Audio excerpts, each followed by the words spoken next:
시청자 여러분 안녕하십니까. 5월 4일 월요일장 파이널샷 시작합니다. 오늘 국내 증시 양대 지수가 일제히 강한 상승을 그리고 있습니다. 특히나 코스피는 6,900선도 훌쩍 뛰어넘으면서 이제 정말 우리가 꿈꿔왔었던 7,000포인트를 눈앞에 두고 있는 듯한 모습인데요.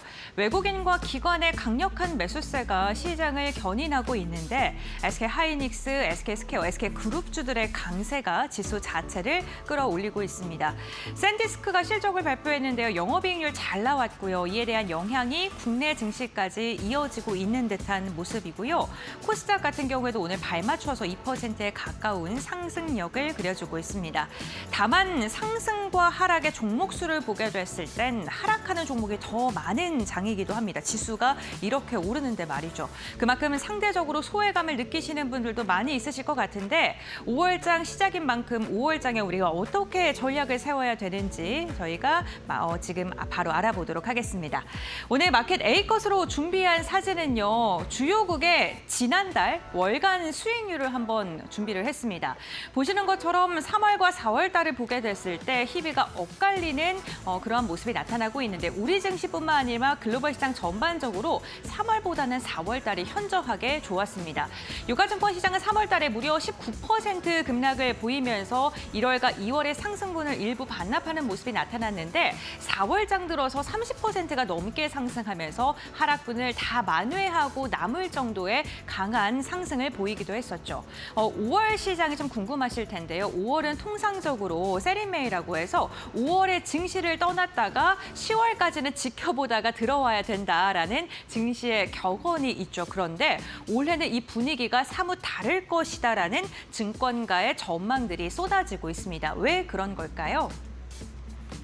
네, 우선 코스피 같은 경우에는요, 그동안 많이 올랐습니다. 1월부터 지금까지 많이 올랐고 그것에 대한 부담감은 남아있는 상황입니다. 그 부담감을 확인할 수 있는 게 바로 PBR인데요. PBR 같은 경우에는 기업의 자본 대비 현재 주가가 얼만큼 올라왔냐 그 부담감을 체크해 볼 수 있는 지표고요. 2배가 넘어서게 된다면 과열됐다라고 판단을 하고 1.6배 정도면 상단 부근에 자리했다라고 분석을 합니다. 그런데 지금 PBR이 1.6배 정도에 머물러 있는 상황이고요.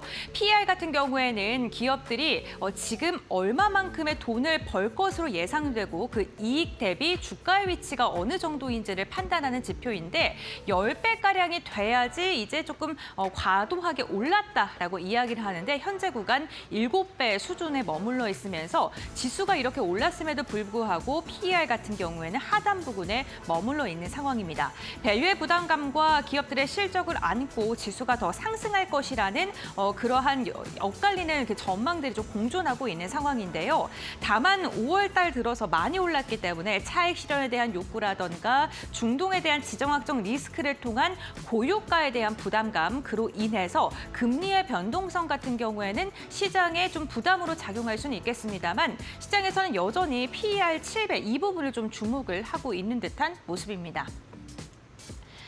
왜냐하면 기술적 지표를 보게 됐을 때 아직 그 2월에 우리가 6,000포인트를 돌파했을 때와 비교했을 때 과열되지 않았다라는 그러한 수치가 나오는 기술적 지표들이 많기 때문인데요. 우선 코스피의 이격도를 보게 되면요. 현재 구간 110 그러니까 과매수 구간이긴 합니다. 그렇지만 2월과 비교했을 때는 그 피레침같이 올라온 게 상대적으로 아랫부분에 머물러 있고요. 2021년 코로나 이후에 주가가 상승했을 때 이 정도 부근에 현재 머물러 있는 상황이고요. RSI 같은 경우에는요. 지금 70이 넘어야지 과매수 구간이다라는 평가를 하는데 지금 70을 터치하긴 했습니다. 그렇지만 2월 그리고 지난해와 비교했을 때 아직도 우리 시장이 많이 가열된 건 아니다라는 게 이 수치로도 확인을 해볼 수 있겠습니다. 특히나 외국인이 올해 주가 지수가 많이 올랐던 만큼 시장에서 지속적인 이탈이 나왔었는데 보환율에 대한 부담감 속에 외국인의 차익 매도 물량이 좀 쏟아졌었죠. 그런데 지난달에 매수로 좀 돌아서는 움직임 나타났었고요. 여기에다가 반도체로 집중됐던 순매수가 다른 업종으로 좀 퍼지는 듯한 모습도 나타났습니다. 그리고 5월 첫 거래일인 오늘도 우리 시장을 가장 강력하게 사들이고 있는 건 외국인의 수급이다. 이 부분이 시장에서는 외국인이 매수할 지금 우리나라의 포지션이 굉장히 좀 남아있는 거고 그렇기 때문에 이 부분을 주목해야 된다라고 분석을 하고 있습니다. 특히나 우리나라 시장이 지금 PER 부분에서 아직도 7배 수준 수준에 머무를 수 있었던 건 기업들의 영업이익 추정치가 지속적으로 상향 조정되고 있기 때문인데요. 반도체뿐만 아니라 여러 지금 업종군들에 대한 뷰가 좋아지고 있는 상황이고요.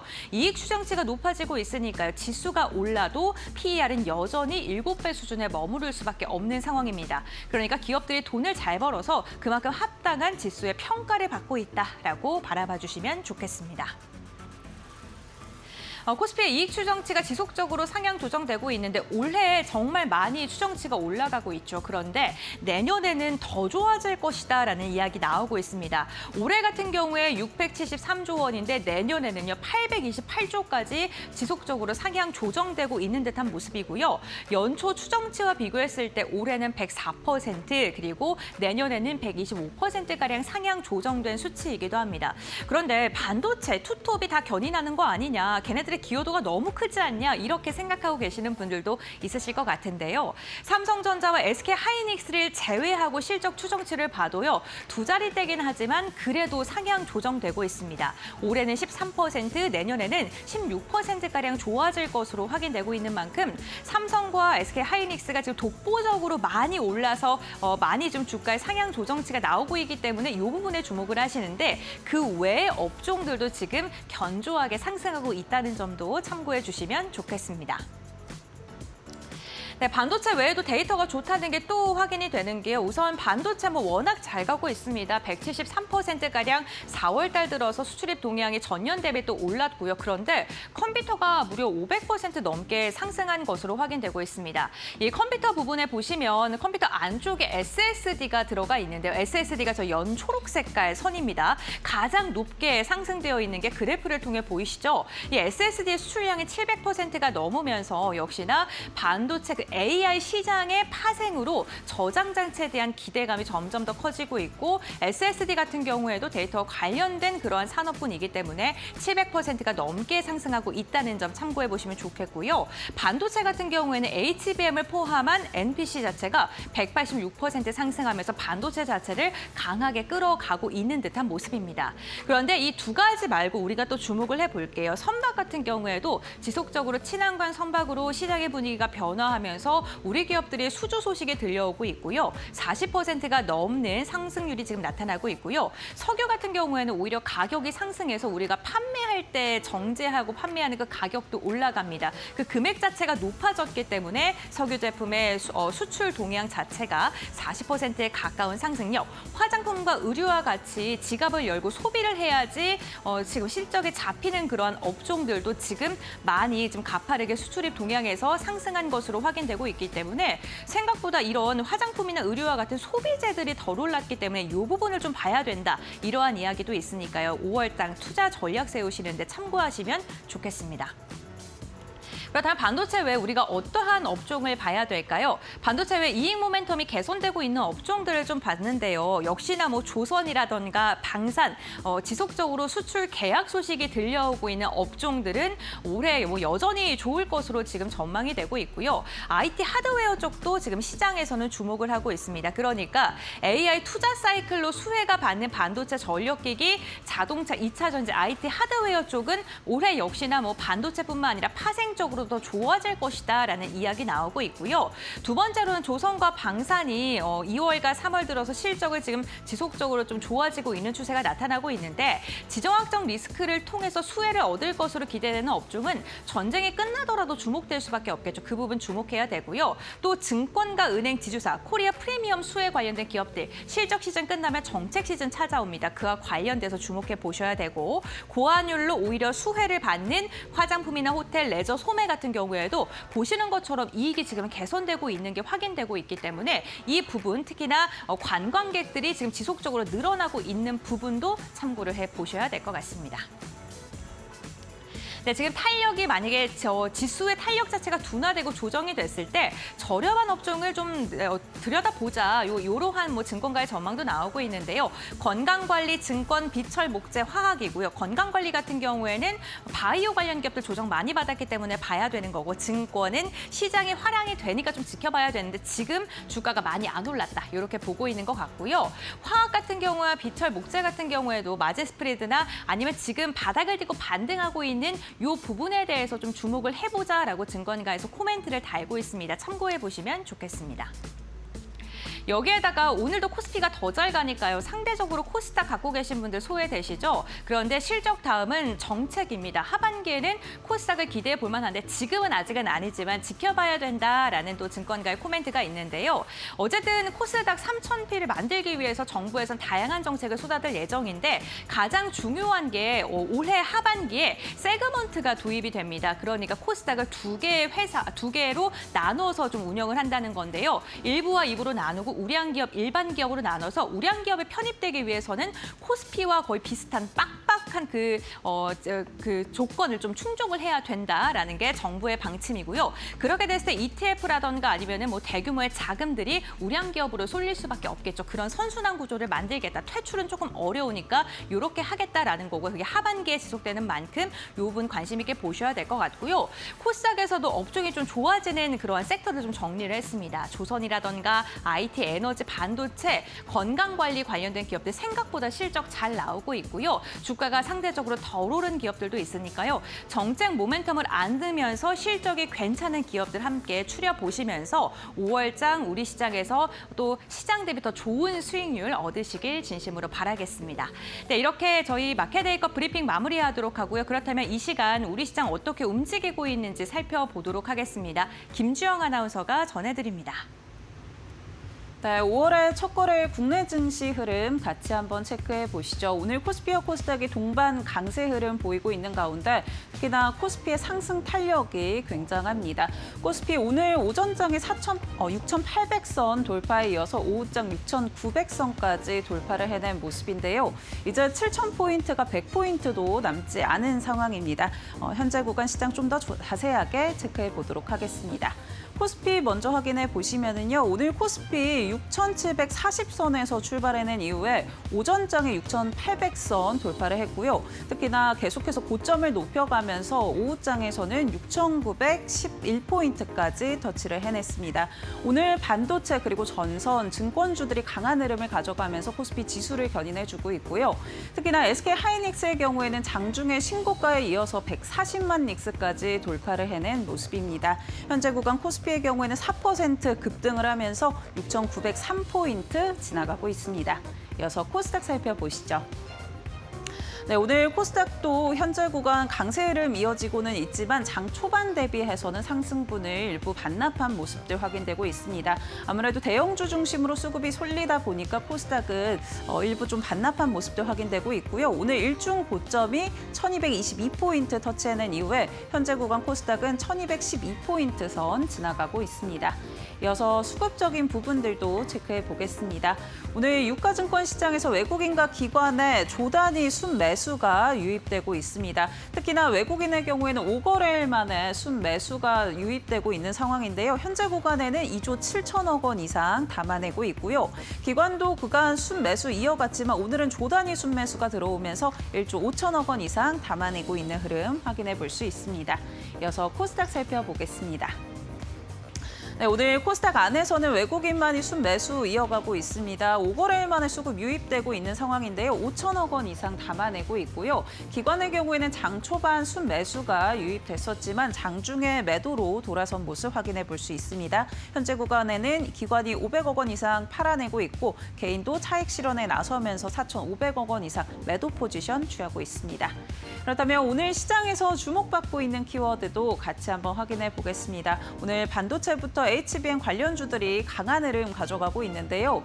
오늘 SK하이닉스를 중심으로 이 메모리 반도체 관련주들이 강한 흐름 이어지고 있습니다.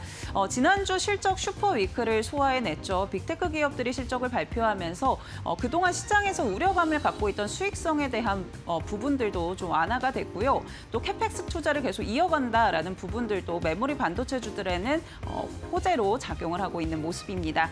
특히나 국내 증시가 쉬어가는 가운데 샌디스크가 실적을 발표했는데요. 어닝 서프라이즈를 기록했고요. 또 그로스 마진의 경우에는 70% 넘게 결과를 내놓으면서 오늘 SK하이닉스 강한 흐름 가져가고 있는데 현재 구간 흐름 체크해 보도록 하겠습니다. 네, 오늘 오로스 테크놀로지가 신고가 경신에 이어서 상한가까지 도달을 하면서 지금 현재 구간 유지하고 있는 모습이고요. SK 하이닉스도 오늘 140만 닉스 돌파하면서 현재 구간에는 143만 3천 원 선 지나가고 있습니다. TFE는 10%대 강세, 테크윙이 7% 강한 흐름 이어지고 있고요. 하나비전의 경우에는 2.9%대 오름세 이어지고 있습니다. 이어서 다음 키워드 체크해 보시죠. 네, 다음 키워드는 증권 확인되고 있습니다. 증시가 호황이 이어지면서 증권주에 대한 실적 기대감도 시장에 존재를 했는데요. 지난주 키움증권이 실적을 발표했습니다. 시장의 컨센을 상회하면서 어닝 서프라이즈를 기록을 했고요. 특히나 브로커리지 부분에서의 매출이 크게 증가했습니다. 전년 동기 대비해서 1분기 영업이익이 90% 넘게 증가를 하면서 증권주에 대한 이 실적 기대감들이 작용하고 있는 모습이고요. 특히나 국내 증권사들이 해외 증권사와 손을 잡고 이 MTS에서 한국 주식 시세 조회 서비스를 실시하면서 외국인 통합 계좌 시장 선점에 대한 기대감도 증권주에 대한 투심을 자극하고 있습니다. 현재 구간 종목들 흐름 체크해 보시죠. 네, 삼성증권이 오늘 장중에 상한가 도달한 이후에 현재 구간에는 소폭 내려온 모습이긴 하지만 27% 급등 여전히 이어가고 있는 상황이고요. 한국금융지주가 9%대 강세, 미래에셋증권도 8%대 강한 흐름 이어지고 있습니다. 유진투자증권의 경우에는 7%대 오름세 보여주고 있고요. 키움증권이 6.7%대 강세 흐름 확인되고 있습니다. 네, 현재 구간 종목 흐름도 체크해봤고요. 이어서 종목 파인더 함께 해보시죠. 네, 5월의 첫 거래일 파이널샷 함께하고 계십니다. 신민영입니다. 이어서 종목 파인더 통해서 보다 자세한 종목별 이슈 짚어보고요. 투자 전략도 함께 살펴보도록 하겠습니다. 오늘 첫 번째로 살펴볼 이슈는 SK 하이닉스 쪽에서 뽑아봤습니다. 전례 없는 메모리 업사이클이 이어지고 있죠. 하이닉스는 또 오늘 장중 최고가를 경신했는데요. 글로벌 빅테크들의 실적 호조 그리고 AI 설비 투자 확대 기대감이 메모리 업사이클에 대한 기대감으로 다시금 이어지고 있습니다. 지난 주말 사이 샌디스크가 실적을 발표했습니다. 예상을 크게 웃돈 역대급 어닝 서프라이즈였습니다. 매출이 예상치를 크게 웃돌았습니다. 59억 달러를 넘어섰은 EPS도 23달러 41센트 기록하면서 예상치를 크게 웃돌았습니다. 글로벌 IB에서도 긍정적인 평가를 내놨습니다. 골드만삭스 목표 주가를 700만 원에서 1,200만 원으로 올렸고요. 실적 발표 이후 하락이 나타났지만 단순한 세론이라면서 낸드 시장의 공급이 부족한 현상에 주목해야 한다라고 봤습니다. 또 회사 측에서 27년의 예상 출하량의 약 3분의 1을 장기 공급 계약으로 확보했다라는 점을 강조했는데 뱅크 오브 아메리카는 이 점을 또 긍정적으로 평가했습니다. 장기적인 계약 방식이 이 메모리 업계의 고질적인 주기성을 완화할 것이라면서 목표 주가 1,550달러까지 끌어올렸습니다. 이제 SK하이닉스의 경우에도 2분기 실적에 대한 기대감도 쌓아가고 있습니다. 기저효과를 탈피하고 출하량도 증가할 것이라는 전망인데요. 증권사에서 2분기 영업이익 전망치, 지난 1분기 실적 발표 이후의 보고서를 좀 취합해본 결과 유안타증권에서 65조 원까지 또 바라보고 있고요. 가장 낮은 수준도 56조 원을 상회하고 있는 모습입니다. 오늘 SK하이닉스도 비롯해서 반도체주가 날아가고 있습니다. 전반적인 분위기 함께 살펴보시죠. 하이닉스가 11% 이상 급등세, 오늘 장중에 144만 4천 원까지 고점 터치했고요. 현재 구간 143만 2천 원까지 또 올라와 있습니다. 삼성전자도 4.5%대 강한 흐름 유지해주고 있습니다. 이 밖에 코스닥단에서는 미래반도체, 퀄리타스 반도체, PSK까지 동반 두 자릿수대 급등 흐름 이어가고 있습니다. 반도체주 만나봤고요. 이어서 두 번째 특징주 살펴보겠습니다. 지난 주말 사이에 또 미국도 애플의 어닝 서프라이즈 기록했고 다음 회계분기 전망 역시 낙관적으로 제시했습니다. 애플의 랠리에 힘입어서 뉴욕 증시에서 나스닥 지수가 종가 기준으로 처음으로 25,000선을 넘어섰습니다. 애플의 경우에는 매출과 EPS 모두 예상치를 웃돌았고요. 다만 아이폰 매출이 예상치를 다소 미달했습니다. 569억 달러 기록했는데 이를 두고 팀쿡 애플 CEO는 컨퍼런스 콜에서 수요가 차고 넘치고 있지만 부품 공급이 따라오지 못하다라고 지적을 했습니다. 결국에는 또다시 반도체 쪽으로 이어지는 이야기인데요. 글로벌 IB에서도 목표 주가를 계속 상향 조정하고 있습니다. 애플을 두고 골드만삭스에서는 목표 주가 340달러까지 바라보고 있고요. 애플의 아이폰과 애플의 서비스 수요가 여전히 강력하다라는 평가입니다. 뱅크 오브 아메리카에서도 폴더블 폰 등 고사양 모델의 가격 인상을 통해서 마진 압박을 상쇄할 수 있을 것으로 바라보고 있습니다. 모건 스탠리에서는 이 메모리 반도체 부족에 따른 비용 상승 해법이 속시원히 나오지 않고 있다라고 지적을 했지만 그럼에도 불구하고 압도적인 실적이 이러한 우려를 누그러뜨렸다라고 강조를 했고요. 심각한 글로벌 메모리 반도체 부족 속에서도 팀쿡 CEO가 탄탄한 성과를 읽어냈다고 평가했습니다. 이러한 분석이 애플 밸류체인 안에 우리 기업들에게도 호재로 작용하고 있는 모습입니다. 오늘 관련주 분위기 함께 살펴보시죠. 네, LG 이노텍이 4.5% 강세로 또 치고 올라오고 있습니다. 60만 원 선 또 위에서 거래되는 흐름. 덕산 네오릭스도 5% 가까운 오름세고요. LG 화학의 경우에도 8%대 오름세로 또 치고 올라왔습니다. 삼성전기도 10%대 급등세, YMT도 14% 이상 급등하면서 2만 원 선 위에서 거래되는 흐름입니다. 애플 밸류체인 안의 기업들이었고요. 마지막 이슈는 F&F 안에서 살펴보도록 하겠습니다. 역시나 지난 1분기 실적이 잘 나왔습니다. 매출액이 5,609억 원으로 전년 동기 대비 10% 이상 증가했고요. 영업이익의 경우에도 1,535억 원 기록하면서 전년 동기 대비 20%나 증가했습니다. 시장 기대치 대비로도 각각 6%, 14% 초과한 호실적을 시현해냈습니다. 이에 따라 목표 주가 줄 상향이 또 이루어진 모습, 오늘 나온 리포트들 모아봤는데 한화투자증권에서 일단 이 호실적에 주목을 하면서 외국인 고객 매출을 증가했다라고 평가를 했고요. 중국 매출이 실적에 크게 기여한 점을 그린라이트로 봤습니다. 국내외에서 확인된 MLB의 브랜드력이 견조하기 때문에 이러한 외형 성장세가 지속될 것이다라고 내다봤고요. 미래에셋에서도 외국인이 견인하는 이익 에버리지 구간이 지속될 것이라는 전망입니다. 목표 주가 10만 원까지 올렸고요. NH투자증권에서도 탄탄한 이익 체력이 나타나고 있기 때문에 주가는 올라야 마땅하다라고 봤습니다. 그리고 잊고 있던 중국과 인바운드 수혜주라는 평가입니다. 대신증권에서도 본격적인 실적 개선이 시작됐다. 그러나 밸류에이션의 극심한 저평가 영향에 있다라고 평가했습니다. F&F 비롯해서 오늘 의류주, 패션 쪽도 섹터 분위기가 굉장히 좋은데요. 함께 살펴보시죠.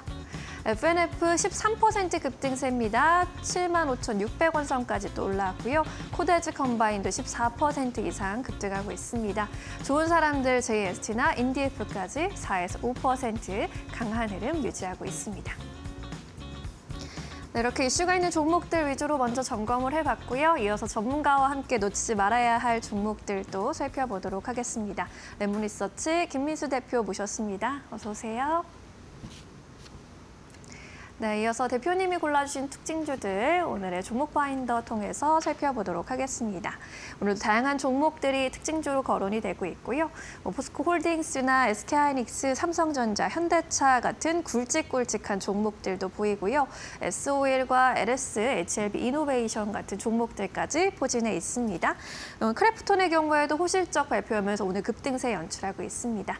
이 안에서 첫 번째로 골라주신 종목은 바로 SK 스퀘어인데요. 오늘 하이닉스가 144만 원까지 고점 돌파한 가운데 SK 스퀘어도 연일 상승하고 있죠. 주가 100만 원 돌파 눈앞에 두고 있는 상황입니다. SK 스퀘어 흐름은 어떻게 좀 평가하고 계실까요? 네, 일단 SK 스퀘어 같은 경우는 수급으로 봤을 때 기관이 이틀째 순매수세를 보이면서 시장에서 강한 변화가 나오고 있다고 봐야 될 것 같고요. 작년 한 1년 전에 주가가 10만 원도 안 됐었습니다. 그런 주가가 지금 현재 거의 99만 원, 100만 원대를 시도를 한다라는 얘기들은 아무래도 1년 사이에 어떤 변화가 나오느냐라는 쪽에 대해서 많이 또 고민을 하고 생각을 해볼 그런 상황이 아닌가 생각되고 있고요.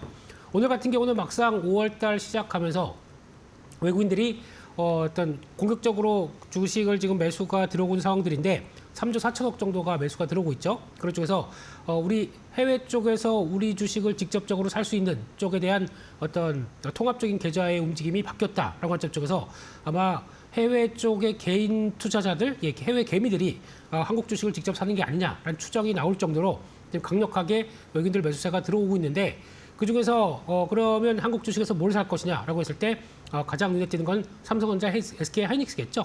거기가 매수가 들어오다 보니까 거기와 연관될 수 있는 반도체와 연관될 수 있는 특히 SK 하이닉스와 함께 연관될 수 있는 SK 스퀘어에 대해서 매수세가 강하게 유입되면서 주가 탄력이 커진다라고 보는 게 맞다고 봐야 될 것 같고요. 그런 쪽에서 SK 하이닉스 같은 경우는 최근에 나오는 호재가 일단 실적 좋은 건 다 알고 있고요. 아마 하반기까지 또 나아가서는 내년까지도 큰 실적의 변화 이상 없다라는 쪽에서 또 하나 ADR 발행을 준비를 하고 있습니다. 그렇게 되면은 ADR 특히 직접적으로 주식을 매수를 해서 그걸 가지고 추가적으로 어떤 해외 쪽 나스닥에 상장한다든가 이런 식의 ADR 물론 신주 발행을 어떻게 할 것이냐에 대한 얘기가 좀 많긴 하겠지만 이쪽에 대해서 확인됐었을 때 그에 따라서 SK하이닉스가 올라간다 그러면 그에 따른 가치도 같이 상승할 수 있는 게 SK 스퀘어 같은 중간 지수회사의 입장이 되기 때문에 그런 쪽에 변화가 나온다고 봐야 될 것 같고요. 또는 앞서 말씀드렸듯이 기관 쪽에서 계속 매수세가 들어오는 부분들은 SK 하이닉스 같은 경우는 어느 정도 보유 한도 비중, 특히 펀드에서 한 10% 정도가 거의 맥시멈이다라고 하게 되면 그 이상으로는 살 수가 없는데 여전히 모멘텀이 좋게 본다라고 하게 되면 그 대신에 그의 영향을 충분히 받을 수 있는 SK 스퀘어를 대체로 매수를 한다라는 쪽에 대한 시각들이 나오다 보니까 우리 수급도 강하다라는 쪽에 무게를 둘 수 있겠다라고 봐야 될 것 같습니다. 그런 관점 쪽에서 SK 스퀘어 같은 경우는 SK 하이닉스를 보유하고 있고 게다가 그 밖에 ICT 자회사죠. 그래서 11번가 팀의 모빌리티, 웨이브 같은 OTT 쪽들까지 지분을 보유한 중간 지주사 역할을 하고 있습니다. 그런 관점 쪽에서 일단 가장 중요한 거는 나머지 계열사의 지분은 큰 영향이 없을 것 같고요. SK 하이닉스 지분이 얼만큼 갖고 있느냐라는 쪽에서 봤을 때 약 한 20% 수준으로 알려져 있는데 여기서 일단 가치에 관련된 지분들, 그러니까 NAV라고 그러죠. 이 관련된 할인 비율이 한 50% 정도까지 축소가 됐지만 그래도 2028년도, 그러니까 즉 앞으로 2, 3년 정도까지 더 가게 되면은 회사는 30% 이상 그 밑으로 더 떨어뜨리는 게 목표다라고 하고 있기 때문에 아직까지 적정하게 중간 지주사다 보니까 제대로 SK하이닉스의 상승분을 평가를 못 받는 부분들을 좀 더 할인 부분들을 좀 더 확대해 나가겠다라는 쪽으로 바라보는 상황들이죠. 그러다 보니까 그렇기 위해서는 어떻게 해야겠느냐라는 쪽에서 적어도 2년 동안은 지난 2년 동안 경상 배당 수입의 최소 30% 이상 자사주 매입을 했고 거기다 소각을 하면서 현금 배당까지 늘려갑니다. 그렇게 되면은 이에 따라서 오히려 괴리율 그리고 또 그에 따른 할인율이 축소가 되는 과정들이 나올 수밖에 없고요. 게다가 또 이후에는 이 하이닉스가 실적이 좋게 되면 배당도 늘어난다라는 쪽으로 봤었을 때 그것까지 감안해서 60%까지 상향하겠다라는 계획들이 나오다 보니까 그에 따라서 SK 스퀘어에 대한 가치들도 좀 더 올라간다라고 보는 게 가장 맞지 않나 생각됩니다. 그런 관점 쪽에서 한 1조 원대 현금을 갖고 있는 상황 쪽에서 신규 투자에 대한 기대감이 또 높다고 봐야 될 것 같은데 지금 현재로도 순연금이 약 한 4,300억 정도 갖고 있는 상황 쪽에서 기존의 SK 쉴더스죠. 보안 관련된 쪽의 회사를 지분을 매각하고 잔여 지분까지 다 완료가 된다라고 하게 되면 약 한 4,500억 정도 들어올 걸로 보여집니다. 그럼 합치게 되면은 약 한 1조가 살짝 모자라게 되는 금액이고요. 거기다가 배당 관련된 쪽까지 총 합쳐서 포함하게 되면 앞으로 1, 2년 동안에 한 1조 2천억 가까이는 현금을 마련할 수 있겠다라는 쪽에 재원을 갖고 있는 상황들이죠. 그런 쪽에서 이를 지금 최근에 얘기 나오고 있는 AI 쪽이라든가 반도체 쪽 그리고 또 핀테크 모빌리티 영역 쪽에서 신규로 투자를 집행하면서 지분을 늘리거나 M&A를 시도해서 오히려 영역을 확대하겠다는 계획을 갖고 있는 만큼 그에 따른 기대감도 같이 나올 수 있겠다라고 봐야겠죠. 그런 측면으로 보게 되면 여전히 앞으로 하이닉스에 대한 경로와 함께 스퀘어에 대한 가치는 좀 더 부각이 될 가능성이 높다는 쪽에서 지금 주가도 오늘 상황은 되게 가파르게 올라오기 시작하면서 110조대까지 올라오다 보니까 시총이 110조대까지 올라와 있다 보니까 주가에 대한 단기적인 상황들은 부담이 될 수 있다고 보여져도 그럼에도 불구하고 여전히 하이닉스의 상승 여력들이 더 있다라고 하게 되면 쉽게 지치지는 않을 걸로 보여지고 있습니다. 따라서 보유 중이시라고 하게 되면 약간 비중을 살짝 줄여서 계속 홀딩하는 관점들은 나쁘지 않다고 봐야 될 것 같고요. 그럼에도 불구하고 신규로 사고 싶다라고 하게 되면 100만 원대 다 가까이 온 주가에 대해서 사기가 조금은 애매하다라는 쪽에서 어느 정도 단기 돌림목만 들어오게 되면 계속 관심 있게 보겠다라는 관점 쪽에서 하이닉스와 함께 같이 봐야 될 대표적인 또 반도체 하이닉스에 연관된 회사 이렇게 보시는 게 제일 좋겠다 그렇게 말씀드리겠습니다. 네, SK 하이닉스의 상승세에 힘입어서 스퀘어도 놀라운 상승세 보여주고 있습니다. 앞으로도 동반되어 갈 흐름 함께 지켜보시면 좋을 것 같습니다. 이렇게 첫 번째 특징주로 만나봤고요. 이어서 두 번째 특징주도 찾아보겠습니다. 네, LS 살펴볼까요? 10% 이상 급등하면서 오늘 장중에 또 52주 신고가 갈아치웠고요. 자회사의 가치 재평가 등에 힘입어서 연일 상승하고 있습니다. LS 그룹주 전반의 분위기가 너무 좋은데 LS의 주가 흐름 어떻게 보고 계세요? 네, LS 쪽도 요즘 시장의 트렌드가 강력하게 들어오는 쪽들이 전력 설비 전선 쪽입니다. 그와 함께 LS도 지금 3일째 연속 강한 모습들이 나오기 시작하면서 주가가 50만 원대를 안착하는 모습들이 나오기 시작하는데요. 일단 수급으로 보게 되면 기관이 주도하고 있습니다. 3일째 연속 순 매수를 보이면서 특히 LS 하게 되면 전력 계통 그리고 또 전선 전력 설비 쪽에 종합 백화점이라고 볼 수 있는 지주 회사죠. 이쪽에 대해서 강하게 주가를 견인하고 있다라고 보시면 될 것 같고요. 그쪽에서 전력이나 또 소재, 에너지 그리고 또 인프라와 관련된 또 슈퍼사이클을 직접적으로 맞이하는 회사다라고 관점 쪽에서 바라보고 있는데 첫 번째로는 글로벌 전력 인프라 사이클이 확대가 되는 과정들을 그대로 누리고 있다라고 봐야 될 것 같고요. 특히 LS 같은 경우는 계열사가 거의 90개 가까이 되다 보니까 이를 통해서 전기동이라고 하는 구리를 직접적으로 채굴해서 생산하고 거기서 전선을 만들고 이를 통해서 전력기기나 이 관련된 시스템까지 확장된다라고 하게 되면 수직 계열화가 잘 된 대표적인 업체죠. 그런 쪽에서 지금 나오고 있는 AI 데이터 센터나 전기차 그리고 또 신재생 에너지 관련된 쪽에 확산이 이어지다 보니까 거기 나오는 송 배전망이 또 증설되고 고도화될 수밖에 없겠죠. 그런 쪽에서 수요 폭증으로 인해서 관련된 대표적인 품목만 본다고 하더라도 해저 케이블, 초고압 전력기기, 변압기 같은 쪽들이 거의 핵심 밸류체인으로 갖고 있는 LS그룹이 당연히 부각을 받을 수밖에 없는 게 현실이 아니냐라는 쪽으로 봐야 될 것 같고요. 그리고 또 초고압 직류 관련된 쪽에서 HVDC라든가 또 해저 케이블, 변압기 같은 자회사 실적이 강하게 돌아서기 시작하면서 전반적인 레버리지 이익 구조를 가지고 있다는 점들도 눈에 띌 수 있습니다. 특히 LS전선 같은 경우는 물론 비상장이지만 거의 99% 이상 갖고 있는 자회사 쪽의 입장으로 봤을 때 HVDC 해저 케이블과 같은 고부가 전력 케이블의 수주가 늘어나고 있고요. LS 일렉트릭은 다 아시는 것처럼 초고압 변압기 쪽뿐만 아니라 이번에 나오고 있는 전력 시스템 쪽과 관련된 쪽들 배전반 쪽에서 북미 쪽에서 직접적으로 빅테크 기업들의 수주를 하다 보니까 그에 따라서 레벨업이 되는 과정들 잘 보여주고 있다는 쪽이고요. 또 LS M&M 같은 경우는 예전에 니코동 재련이라고 그랬었죠. 그쪽에서 직접적인 재련을 하는 회사 쪽에서 전기동 황산 같은 금속 제품의 수익성들이 계속 좋아지기 시작하다 보니까 이로 인한 미국 시장 진출 속에서 조금 더 확대되는 모습들까지 실적이 보여준다라고 하게 되면 그에 따른 개선 기대감이 상당히 높게 나오고 있다는 쪽으로 봐야 될 것 같고요.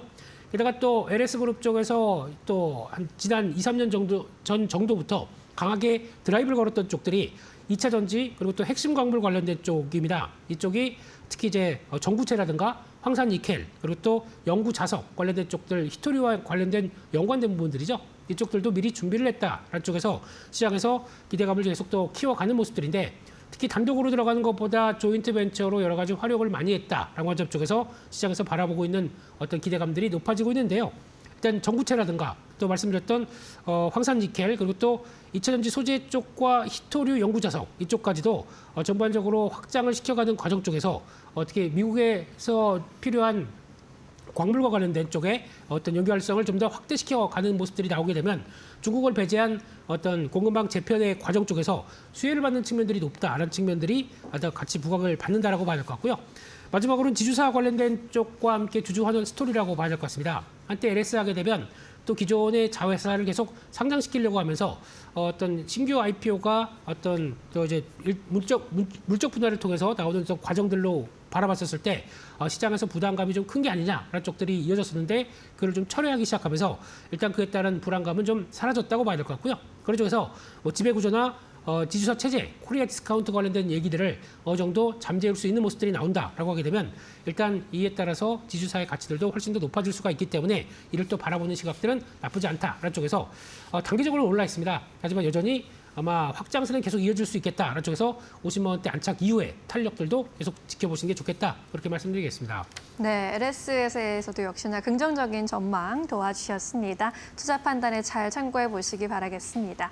오늘도 시장 분위기는 너무나도 좋습니다. 코스피가 7,000피 턱밑까지 또 올라와 있고요. 코스닥도 동반 강세 흐름 이어가고 있는데 이런 가운데 어떤 공략주를 또 찾아보면 좋을지 이 안에 숨겨놨는데요. 어떤 종목일까요? 바로 공개해 볼게요. 네, 포스코홀딩스입니다. 포스코홀딩스도 지난주에 분위기 좋았고요. 오늘의 공략주로 선정해 주신 이유는 뭘까요? 네, 오늘 또 많이 올랐습니다. 대형주가 한 10% 올랐음에도 불구하고 앞서 말씀드렸던 어떤 전반적인 소재와 관련된 쪽 산업재에 대한 재평가들이 나오기 시작하면서 포스코홀딩스도 일단 추세는 강화될 것이다 라는 쪽에서 말씀을 드리고 싶고요. 그런 쪽에서 실적 관련된 쪽에서 철강 쪽들은 기대감이 그렇게 높지는 않다라고 하더라도 올해 턴어라운드는 분명히 됩니다. 영업이익이 한 3조 원대 들어가기 시작하면서 작년에 1조 8천억이다 보니까 그에 대비해선 거의 2배 가까운 수치가 나올 걸로 보여지고 있고요.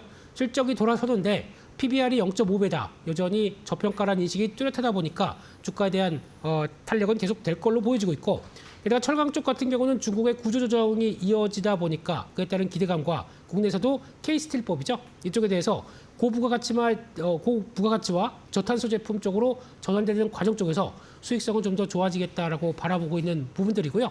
그와 함께 지금 계속 또 계속 또 관심 있게 봐야 될 부분들은 2차전지 관련된 쪽에서 어떤 전환이 좀 빠르게 이루어졌던 부분들이 이제 서서히 성과가 나올 수 있겠다라는 쪽들로 바라보고 있는 부분들입니다.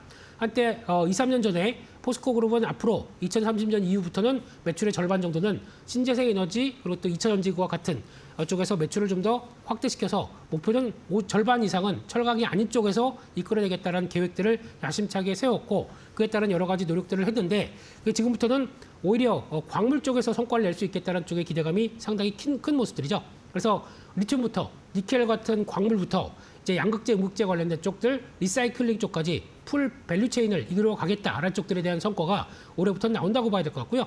그러다 보니까 광산에서 정제 그리고 양극재까지 어떤 풀 밸류체인이 갖춰지는 모습들로 봐야 될 것 같고요. 그런 쪽에서 아르헨티나 염호 리튬 1단계가 올해 한 연 2만 5천 톤 정도가 상업 생산에 들어가기 시작을 하고요. 2단계인 5만 톤이 올해 4분기부터 준공 예정이 들어가다 보니까 내년 2027년도 한 중반쯤 되게 되면은 이익 기여가 본격적으로 될 수 있겠다라고 하게 되면 기존에 바라봤던 철강 쪽의 부분들뿐만 아니라 어떤 새롭게 나오는 소재 쪽에서 변화가 들어간다라고 하게 되면 흑자전환되는 내년 같은 경우는 2차전지 쪽이죠. 이쪽들은 오히려 어떤 밸류를 더 줄 수 있겠다라는 쪽으로 바라보고 있는 상황들이고요. 네. 그와 함께 3년간 매년 2%씩 총 6% 자사주를 소각하겠다는 부분들과 분기 배당 또 주당 기본 배당이 10,000원대까지 얘기를 하는 모습들이 나오다 보니까 이에 따라서 주주 가치도 계속 또 재고를 하는 모습들이 긍정적으로 보여진다라는 쪽에서 앞으로 포스코홀딩스는 오늘은 올랐지만 상대적으로 잠깐 주춤할 때 그리고 또 단기적으로 매물이 나올 때는 계속 관심 있게 봐야 될 대표적인 국내 소재업체다라는 쪽으로 체크를 해야 될 것 같습니다. 따라서 지금 주가는 오늘 같은 경우는 뭐 10%대 흐름을 보여준다고 하더라도 월봉상으로 보게 되면 일단 지난번 한때 75만 원대 부근까지 갔다가 빠르게 가라앉았었고 다시 한번 움직임이 나오기 시작하게 되면 50만 원대 안착 이후에 추가로 지난번 고점대 부근이 나왔었던 가격대 약간 65만 원대 정도까지는 충분히 탄력을 받아가면서 이어갈 가능성이 높다는 쪽에서 목표가는 65만 원대로 말씀을 드리고 싶고요. 손절가는 44만 원대로 말씀을 드리겠습니다. 네, 5월의 첫 거래일 공략주로 포스코홀딩스 만나봤습니다. 목표가 65만 원까지 바라보자라는 의견 주셨으니까요. 투자 판단에 참고해 보시죠. 오늘 대표님과는 여기까지 이야기 나누도록 할게요. 자세한 설명 고맙습니다.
오펙 플러스 7개의 산유국이 다음 달부터 하루 18만 8천 배럴 증산에 합의하며 시장 불안 진정에 나섰다. 사우디아라비아와 러시아 등 주요 산유국이 참여한 이번 결정은 UAE 탈퇴 이후에도 오펙 플러스의 결속이 유지되고 있음을 보여주는 조치로 해석됐다. 이번 증산은 3개월 연속 월간 증산이었다. 전쟁이 멈추면 즉각 원유 공급을 늘릴 준비가 돼 있다는 신호를 시장에 보낸 셈이었다. 하지만 실제 효과는 제한적이라는 평가가 나왔다. 미국과 이란 전쟁, 호르무즈 해협 폐쇄로 걸프 지역 원유 수출이 막힌 상황에서 증산 물량이 시장에 바로 풀리기 어렵기 때문이었다. 결국 이번 합의는 공급 확대보다 심리 안정에 가까웠다. 해상 운송이 재개되더라도 원유 흐름이 정상화되기까지 최소 수주가 걸릴 수 있다는 전망이 나왔다.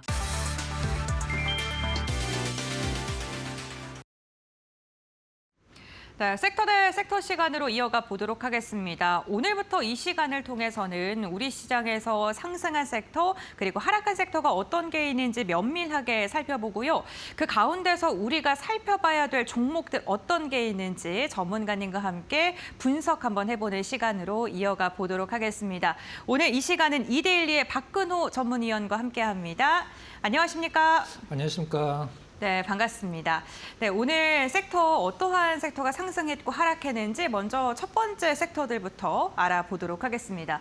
네, 오늘 상승 섹터는요. 반도체 그리고 하락 섹터는 건설을 선정을 해주셨습니다.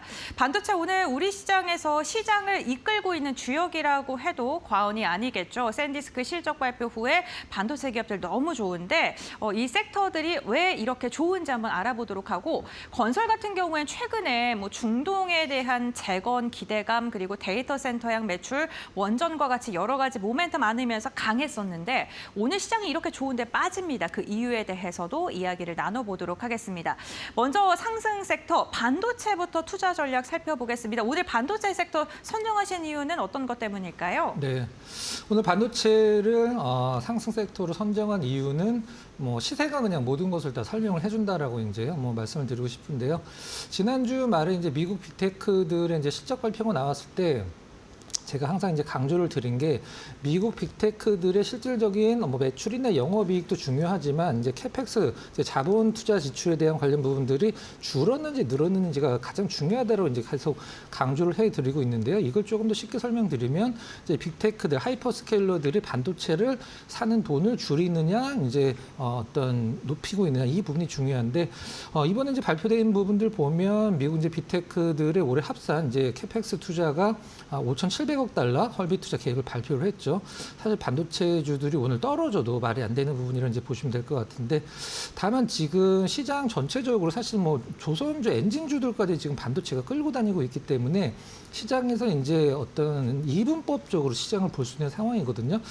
이 부분을 좀 말씀드리면 반도체 외에 좀 안 올라간 종목군들을 사는 분들이 계실 수도 있고 그다음에 무조건 온리 반도체를 보시는 분들도 계신데 시장은 두 가지 중에 하나를 선택을 하겠죠. 반도체가 갈 때 저평가된 주식들이 같이 올라가든가 아니면 반도체가 죽을 때 저평가된 주식들이 반대급부로 올라가든가 둘 중에 하나 선택할 것 같은데 제가 봤을 때 당분간은 반도체 외 섹터는 조금 지양을 하시고 반도체 위주로 보시는 게 낫지 않을까라는 생각으로 반도체를 한번 선택을 해봤습니다.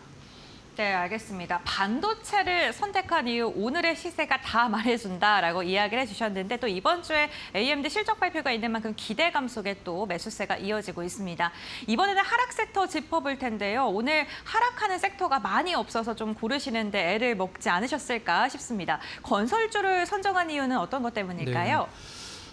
하락이라고 이제 표현을 할 수도 있겠고요. 이제 조정이라고 표현을 할 수도 있겠습니다만 하락과 조정의 가장 큰 차이점은 조정은 상승을 염두에 둔 어떤 단기적인 이제 가격적인 조정이고 하락은 고점이 나왔다는 뜻으로 이제 우리가 보통 표현을 하기도 하죠. 얼마 전까지만 하더라도 이제 ETF주들 중에 건설주들 위주로 이제 포트폴리오 구성되어 있는 ETF가 반도체나 그 어떠한 이때 그 ETF보다도 수익률이 높을 정도로 ETF 상승률 1위를 한마디로 이제 싹쓸이 했을 정도의 수익률을 보여준 게 이제 건설주였는데 최근에 일단 대장주라고 할 수 있는 사실 건설주들의 대장은 현대건설인데 현대건설은 고점 잡힌 지 좀 오래됐죠. 근데 대우건설 같은 경우는 이제 아직까지는 고점이 현대건설보다 좀 늦게 나왔고 한 2, 3일 정도 조정 중인데 오늘 건설주가 왜 떨어지냐라고 이제 시장에서 만약에 문제가 나와서 이걸 우리가 푼다라고 이제 예를 들었을 때 답은 사실 하나밖에 없다고 생각을 하고 있습니다. 뭐 나빠서 떨어지던가 이런 게 아니라 많이 올랐기 때문에 어떤 가격적인 조정이라 보시면 될 것 같고, 그동안의 원전주들이 왜 올라갔는지를 한번 생각을 해보면, 그동안에 이제 원전, 뭐 SMR, 그다음에 재건 이런 쪽으로 올라갔는데, 재건 같은 경우는 사실 우리나라 건설사들이 큰 어떤 먹거리를 하기 힘들고, 원전 건설 같은 경우는 장기 모멘텀이기 때문에 중간에 좀 약간 숨고르기 어떤 주가 흐름이 나온다라고 보시면 될 것 같고, 최근에 원전의 라이벌로 떠오르는 섹터가 하나가 있죠. 바로 이제 연료전지 부분인데, 이제 두산 퓨얼셀로 대표되는, 제가 봤을 때는 이 데이터 센터 관련해서 원전과 이 연료전지 간에 상당한 좀 어떤 경쟁이 있을 것 같거든요. 이 원전과 어떤 그 연료전지 밸류체인들을 이 데이터 센터가 엮어서 계속적으로 조정 시에 좀 관심 종목에 넣어놓고 지켜보시는 전략이 좀 합리적이지 않을까라고 생각을 해서 건설을 한번 좀 골라봤습니다. 네, 건설주에 대해서는 하락보다는 조정 국면이다. 그동안 가파르게 단기적으로 많이 상승했기 때문에 쉬어가는 구간이다라고 평가를 해주셨습니다. 상승 섹터, 하락 섹터 각각 두 종목씩 총 4가지의 종목이 지금 나열되어 있는데요. 이 중에 저희가 한 종목을 선정해서 조금 더 구체적으로 알아보도록 하겠습니다. 저는 오늘 이 4가지 종목 중에 딱 한 종목만 좀 빛나는 것처럼 보여요. 시가총액 1,000조를 돌파한 SK 하이닉스, 어떻게 전략을 세워야 될까요? 네, 하이닉스 이제 삼성전자가 이제 앞서거니 뒤서거니 하면서 하루는 삼성전자, 하루는 하이닉스 이제 어떤 주가의 경쟁을 하듯이 주가 흐름이 나와주고 있는 상황인데 여러 가지 얘기를 좀 살펴보도록 하겠습니다. 앞서서 이제 반도체를 이제 상승 섹터의 첫 번째로 고른 이유가 바로 이제 하이닉스와 연결이 될 수밖에 없는 부분이죠. 글로벌 이제 빅테크 실적 호조와 AI 설비 투자에 대해 확대에 대한 기대가, 한마디로 이제 아주 쉽게 설명드리면 반도체를 사주겠다는 사람이 돈을 많이 쓰겠다는데 반도체를 파는 입장에서 나쁠 수가 없겠죠. 최근에 이제 증권사에서 4월달에 반도체 이제 수출 잠정치 실적이 이제 나왔죠. 이 부분을 좀 살펴보면 D램 같은 경우는 이제 4월달 수출 잠정치가 3월 대비해서 15%가 늘었습니다. 근데 전분기죠. 4월 달은 2분기의 첫 번째 달이고 1분기의 첫 번째 달인 1월 달 대비해서는 이 D램 같은 경우에 83%가 늘었다라고 잠정치가 발표가 됐죠. 그렇다라고 하면은 지금 시장에서 하이닉스와 관련돼서 좀 약간 목표 의견 투자 의견 하향 리포트가 나왔을 때 딱 2가지를 좀 뽑았었죠. 하이닉스가 이거 때문에 앞으로 더 올라가긴 좀 힘들 것이다. 뭐 올라가기 힘들다라고 표현한 게 아니라 일단 그 투자 의견을 매수해서 이제 보유로 이제 낮췄죠. 그 리포트에서 하이닉스의 어떤 그 투자 의견을 보유 쪽으로 낮춘 2가지 이유 중에 하나가, 첫 번째는 HBM4에 대한 그 수익률 저하 부분이었었는데요.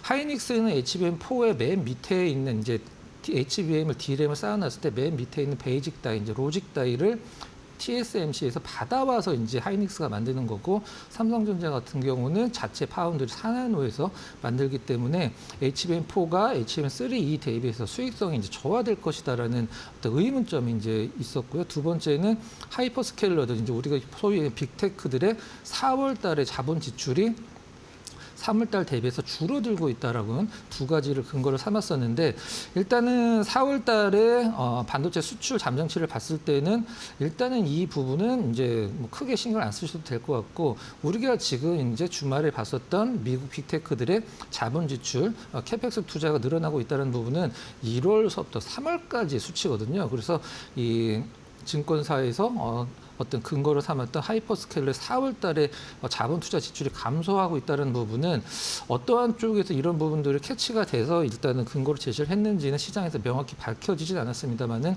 이 부분은 조금 더 지켜봐야 될 것 같습니다. 아무튼 하이닉스, 삼성전자 입장에서 앞서거니 뒤서거니 하면서 일단 어떤 뭐 가격적인 경쟁을 벌이고 있는 상황인데요. 빅테크들의 자본 지출이 계속되는 한 실적은 걱정할 필요가 없다. 이렇게까지 정리를 해보도록 하겠습니다. 네, 알겠습니다. 하이닉스를 요 4가지 종목 중에 꼽아 주셨고 하이닉스 투자 의견 하향과 관련된 리포트 나왔는데 너무 걱정하지 마라. 지금 하이퍼스케일러의 투자가 지속되고 빅테크들의 투자가 이어지는 한 여전히 뜨거울 것이다 라고 말씀을 해주셨습니다. 이렇게 상승 섹터, 하락 섹터 첫 번째 알아봤고요. 이어서 두 번째 상승 하락 섹터 확인해 보겠습니다. 네, 두 번째는 전력 기기를 상승 섹터로 선정을 해주셨는데 사실 반도체 AI와 함께 뭐 연동돼서 움직이고 있는 기업이고요. 오늘 전력기기 같은 경우에는 상한가에 안착한 종목들도 굉장히 많은 것으로 확인되고 있습니다. 섹터 가운데는 가장 뜨거운 섹터 같고요. 화학과 정유를 하락 섹터로 지금 선정을 해주셨는데 아무래도 기름값이 또 하락을 하다 보니까 그거에 대한 영향도 무관하지는 않은 것 같습니다. 그렇다면 먼저 상승 sek터 전력기비부터 투자 전략 세워보도록 하겠습니다. 말씀해 주시죠. 네, 오늘 전력기기 이제 대장이라고 할 수 있는 뭐 현대, 효성, LS보다도 이제 2선, 3선에 있는 이 변압기와 관련된 부분 종목군들의 이제 상한가를 좀 나타내기도 했었는데요. 데이터 센터를 지금 미국이 어느 정도 짓고 있는지를 한번 우리가 좀 생각을 해보면 실질적으로 이 변압기, 그다음에 뭐 분전방 같은 관련된 기업들, 그다음에 전선까지 관련돼서 상당히 좀 매력을 이제 뭐 놓을 수가 없는 그런 상황이죠. 미국 전체 데이터 센터가 지금 만들고 있는 건 이제 기존에 있던 건 3,000군데가 넘고 지금 현재 만들고 있는 데이터 센터만 700군데가 넘거든요. 그렇기 때문에 이 전력기기 관련주들이 일단 실적과 더불어서 주가 흐름이 일단 고공행진을 하고 있는 상황인데 오늘은 앞서서 말씀드렸듯이 우리가 보통 3대장이라고 하는 이제 현대효성, LS보다도 중형 변압기 쪽이 상당히 시세는 좀 더 나오고 있는 상황이죠. 거기서 전선중까지 같이 묶어서 밸류체인에 있는 어떤 전력기들이 상당히 좀 좋은 흐름을 보여주고 있는 상황인데 제가 이제 이 변압기를 이제 분석을 할 때 항상 말씀드리는 게 뭐냐면 왜 지금 LS1렉을 시장이 효성이나 현대보다 더 주목을 하고 있는지를 좀 설명 몇 번 들어본 적이 있었었는데 이제 이 전력기기들에 설치되는 순서가 있거든요. 변압기를 다 설치를 하고 그 다음에 배전반이 설치가 되기 때문에 가장 마지막에 설치되는 배전반을 가장 많이 만드는 LS1렉이 지금 현재 효성이나 현대보다도 시장에서 조금 더 후한 점수를 받고 있다는 점까지만 체크를 하시고 모두 이제 AI 테마로 이제 섹터로 엮여 있는 부분이기 때문에 반도체 그다음에 뭐 기판 이런 전력기기들은 약간의 뭐 시세는 다를 수 있긴 합니다만 방향성은 같이 움직일 것이다 이렇게 정리를 해보도록 하겠습니다. 네, 알겠습니다. 전력기기들이 오늘 굉장히 뜨거운데 그 이유에 대해서 그리고 그 섹터 안에서도 순서대로 지금 시장에서 주목도가 다르다라고 이야기를 해주시면서 종목을 좀 언급을 해주셨습니다. 하락 섹터로는 화학과 정유를 선정을 해주셨는데요. 지금 시장에서 좀 소외되고 있지 않나라는 그런 생각도 듭니다. 전문위원님께서는 어떻게 보고 계실까요? 네, 화학 정유 최근에 이제 석유 가격, 원유 가격이 급등하면서 이제 시장에서 코멘트가 상당히 좀 다르게 나오고 있는 상황인데요. 섹터만 본다라고 하면 뭐 상당히 좀 쉽지 않은 그런 업종입니다. 좋아지려고 하면 몇 가지 중요한 포인트가 있어야 되는데 그 부분들이 실질적으로 개선이 되기가 좀 쉽지는 않죠. 최근에 이제 지난주 금요일, 그다음에 목요일 정도쯤에 우리 이제 정유화학주들이 많이 움직였죠. 원유 가격도 많이 올랐었고 지금 약간 좀 안정화돼 있긴 합니다만은 이 부분이 조금 아이러니죠. 우리가 이제 전쟁 초기 때 3월 초에는 이제 이 원유 가격이 급등을 했을 때 어떤 그 케미칼 쪽은 굉장히 시장에서 안 좋은 어떤 코멘트를 받았었는데 지난주 말에는 좀 약간 다른 느낌이었죠.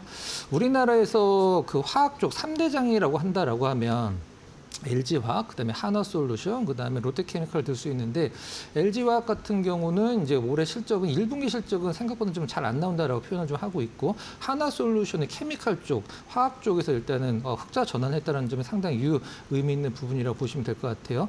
우리 화학 섹터가 살아내려면 이제 큰 전제 조건 하나가 필요합니다. 어떤 거냐면 반도체도 마찬가지고 그 어떤 상품도 공급과 수요의 법칙에 의해서 가격이 결정이 되거든요. 그러면 지금 우리나라에서 만드는 이 화학 제품들의 가격이 올라가려고 하면 둘 중에 하나는 돼야 되겠죠. 수요가 확 늘어나든가 아니면은 공급이 좀 줄어들든가. 근데 지금 현재 이제 중국이랑 중동만 보더라도 이 화학 공장들은 이제 플랜트들을 굉장히 대규모로 증설을 하고 있는 상황이고 우리나라에서도 이제 어떤 국가적인 프로젝트라고 표현할 정도로 굉장히 큰 공장, 이제 S-오일에서 만드는 울산의 샤인 프로젝트도 내년 정도쯤에 가동을 앞두고 있는 상황이라 공급이 더 늘어날 수밖에 없는 상황이거든요. 여러 가지로 봤을 때 일단 구조조정으로 인해서 단기적인 흑자를 내는 것은 사실 중장기적인 주가 흐름을 어떤 만들어가기 좀 약간 힘든 부분이다라고 이제 설명을 좀 드리면서 그래도 화학 정유 섹터는 바닥은 나왔다 이렇게까지만 한번 정리를 해보도록 하겠습니다. 네, 화학 정유 섹터에 대해서 바닥을 나왔다라고 이야기해 주셨는데 오늘 LG화학이 또 적자폭을 축소하면서 목표 주가 상향 관련된 이야기들 나오고 있고 그거에 따라 주가도 반응을 하고 있는 모습까지도 참고해 보시면 좋겠습니다. 그렇다면 여기 아래쪽에 있는 4가지 종목 중에서 전문위원님께서 좀 눈여겨보고 계시는 오늘장 특징주라고 할 수 있는 종목은 어떤 게 있을까요?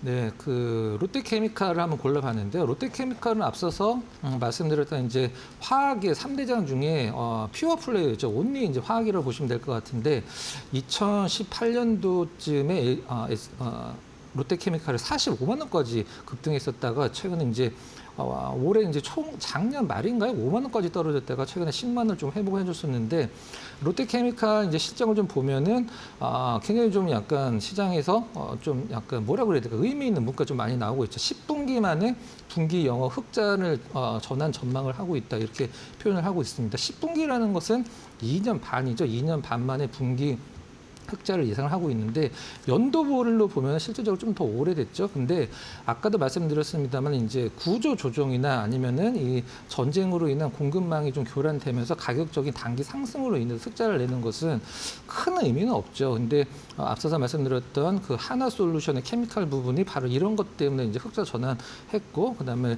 롯데케미칼 같은 경우도 이런 부분들이 이제 적용이 되고 있는 상황인데 이제 영업적인 부분이 잘 돼서 흑자를 내는 게 중요하겠죠. 최근에 조금 긍정적인 부분은 이 이제 나프타 분해 설비를 갖고 있는 NCC 우리나라 화학 기업들의 이제 업스트림 기업 중에 대표적인 롯데케미칼의 가동률이 73%에서 83%까지 올라갔다라는 것은 2분기를 한번 좀 기대를 해볼 수 있는 그런 상황에 보시면 될 것 같아요. 롯데케미칼은 기존에 이제 나프타를 분해해서 에틸렌을 만드는 이런 업스트림 쪽 말고 스페셜티로 지금 승부를 봐야 되는 상황인데 한 3가지를 좀 말씀을 드리면 롯데 엔지니어링이 하는 이제 플라스틱이 있을 수 있고요. 두 번째는 롯데 정밀화학이 하는 이제 반도체 쪽 케미칼이죠. 그리고 롯데 에너지 자체적으로 하는 AI 이제 회로박, 이제 동박입니다. 이 부분들이 일단 실적적인 측면을 개선시켜 나가면서 롯데케미칼 전체적인 분위기를 좀 바꿔 나갈 수 있는 어떤 여지는 좀 남겨놨다. 이렇게 정리를 해보도록 하겠습니다. 네, 알겠습니다. 오늘 상승 섹터 그리고 하락 섹터에 대한 이야기를 나눠봤습니다. 반도체와 전력기기에 대해서는 상승 섹터 시장을 지금 주도하고 있는 섹터로 꼽아주셨고 그리고 화학, 정유, 건설주에 대해서는 지금 오늘 하락하는 섹터다라고 이야기를 해주셨는데요. 종목도 엄선을 해서 말씀을 해주신 만큼 투자 전략 세우시는 데 참고해 보시길 바라겠습니다. 네, 오늘 섹터 대 섹터 박근호 전문위원과 함께 했고요. 오늘 말씀은 여기까지 듣도록 하겠습니다. 고맙습니다.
운전자 없는 트랙터가 스스로 농지를 이동합니다. 주변 장애물을 감지하고 최적의 작업 경로를 자동으로 생성합니다. 대동이 선보인 자율주행 4단계 AI 트랙터입니다. 트랙터의 눈 역할을 하는 카메라 6대가 전방과 후방, 측방에 달려 돌발 장애물을 실시간으로 인식합니다. 이를 통해 굳은 날씨나 야간 시간에도 작업 제약이 줄어들며 농작업 효율과 생산성을 크게 높일 수 있습니다. 특히 한국 농업 환경에 맞춘 소규모 농경지 특화 설계가 특징입니다. 논둑을 제대로 인식하지 못하면 트랙터가 농경지를 이탈하는데 이를 정밀하게 판별하는 비전 AI 기술이 적용됐습니다. 해당 트랙터는 글로벌 농기계 기업들도 개발하지 않은 소규모 농경지 특화형이라는 점에서 주목됩니다. 존디어는 실제로 저희처럼 경작지를 인식하고 이런 부분에 대한 R&D는 하고 있지 않습니다. 완전 무인화를 위해서 경작지 인식부터 시작하고 있고요. 실제로 자율주행을 하기 위해서 카메라 기반의 어떤 솔루션들을 존디어가 저희보다 더 많이 갖고 있다라고 생각지는 않습니다. 로봇 사업 역시 대동의 중장기 성장 전략의 핵심 축입니다. 화물을 운반하는 운반 로봇, 잡초 제고용 예초 로봇을 농업 현장에 투입해 인력 의존도를 낮춘다는 구상입니다. GPS와 라이다 기반 자율주행 운반 로봇은 평지 기준 최대 1톤의 화물을 운반할 수 있어 현장 수요가 높은 제품으로 꼽힙니다. 야지 또 필요하다면 이제 실내를 복합 자율주행할 수 있는 기술들이 핵심 기술이고 농작물이라든가 아니면 공장에서는 시편 제품들을 운반하는 것이 이제 가장 수요가 큰데 농업에서 개발된 이런 제품들을 필드 사업으로 확장해서 B2B와 B2C 사업 쪽으로 계속 확장하는 것을 저희 로드맵으로 갖고 있습니다. 지난해부터는 주요 대기업과 협업해 현장 투입을 위한 실증 작업도 진행 중입니다. 대동은 농기계를 넘어 AI 기반 농업 운영 기업으로의 전환에 속도를 내고 있습니다. 이데일리 TV 이지은입니다.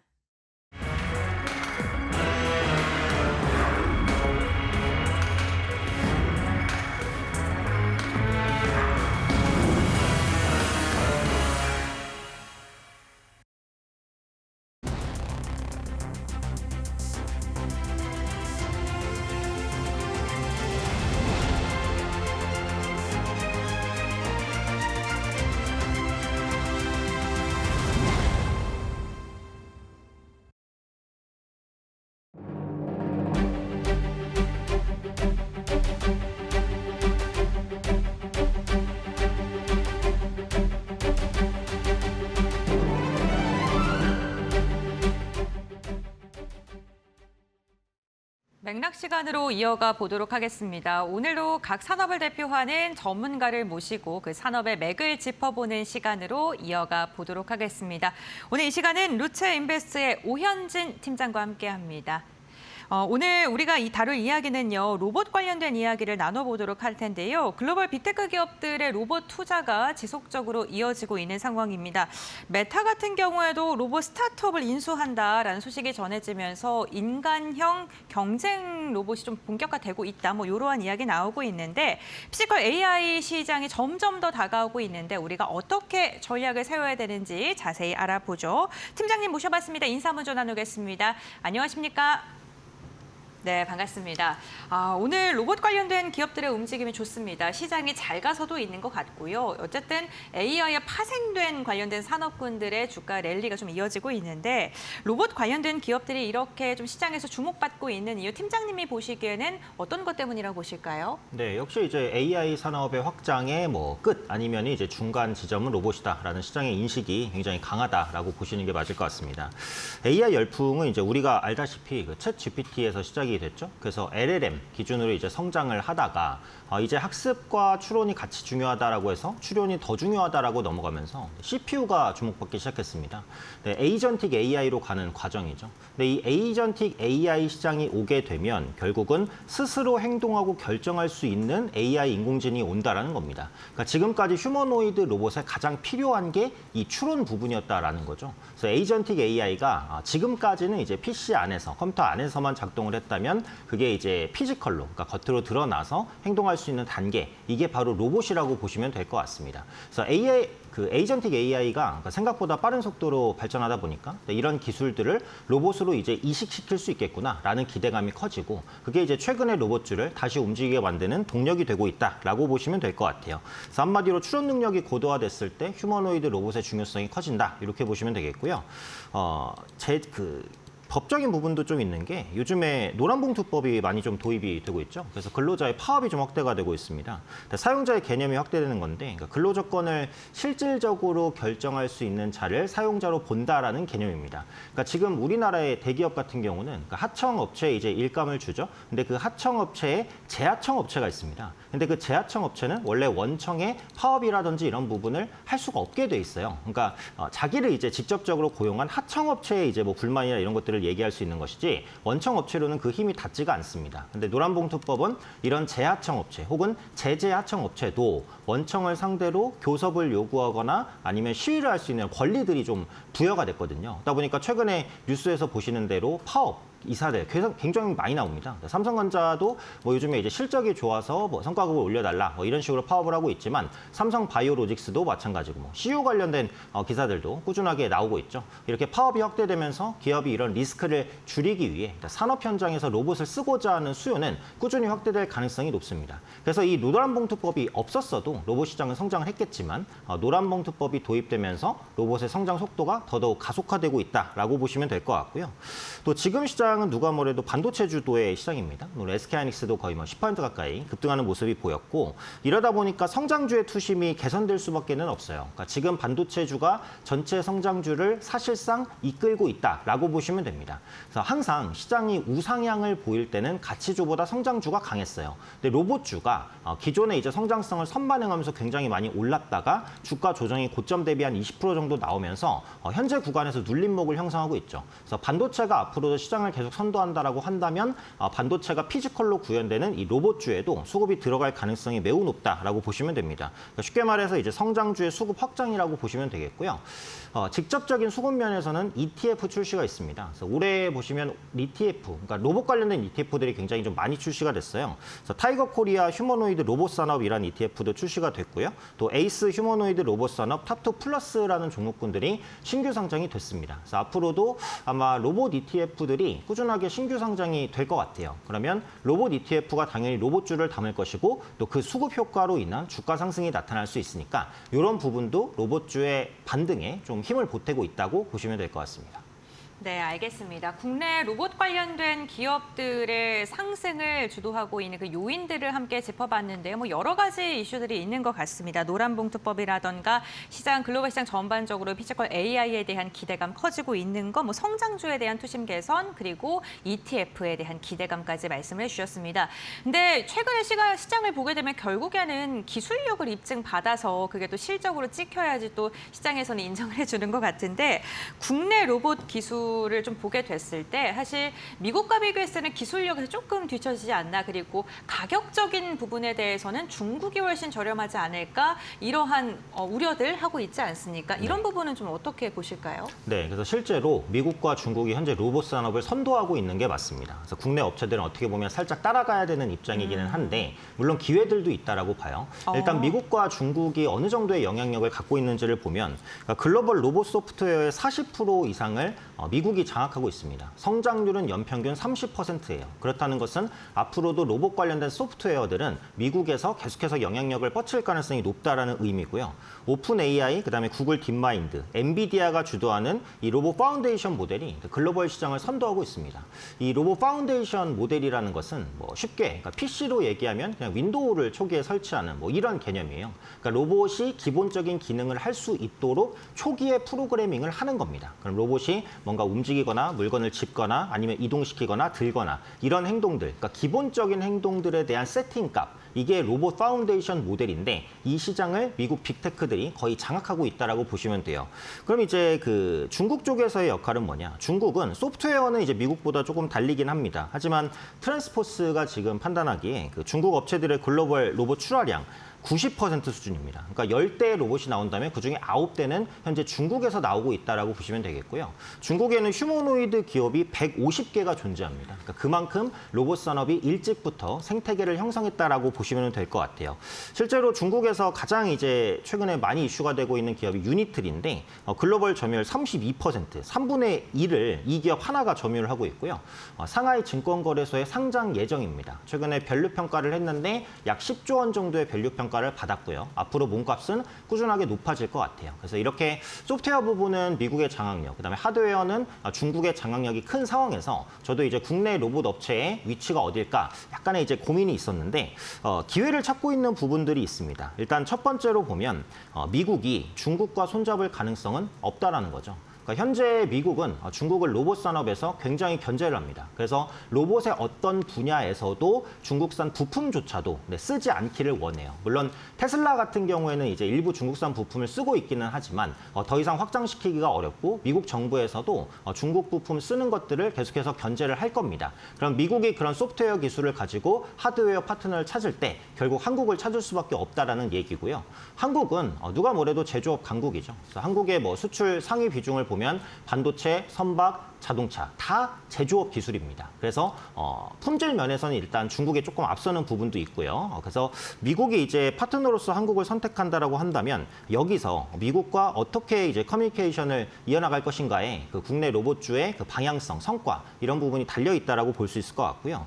또 긍정적인 이슈가 그 로보티즈인데 그 지난달에 저가 휴머노이드 AI 사피엔스라는 휴머노이드 로봇이 공개가 됐습니다. 근데 이게 놀라웠던 것은 가격이거든요. 이게 1,000만 원 초반대에 이게 출시가 될 것으로 보입니다. 그러면 지금 저가 로봇을 선도하고 있는 중국의 유니트리, G1과도 어느 정도 경쟁이 된다라고 보시면 될 것 같아요. 근데 성능 비교 평가에서 이 AI 사피엔스가 조금 더 앞서는 것으로 나타났습니다. 그러면 어떻게 이렇게 저렴하게 휴머노이드를 만들 수 있었을까? 이게 핵심이거든요.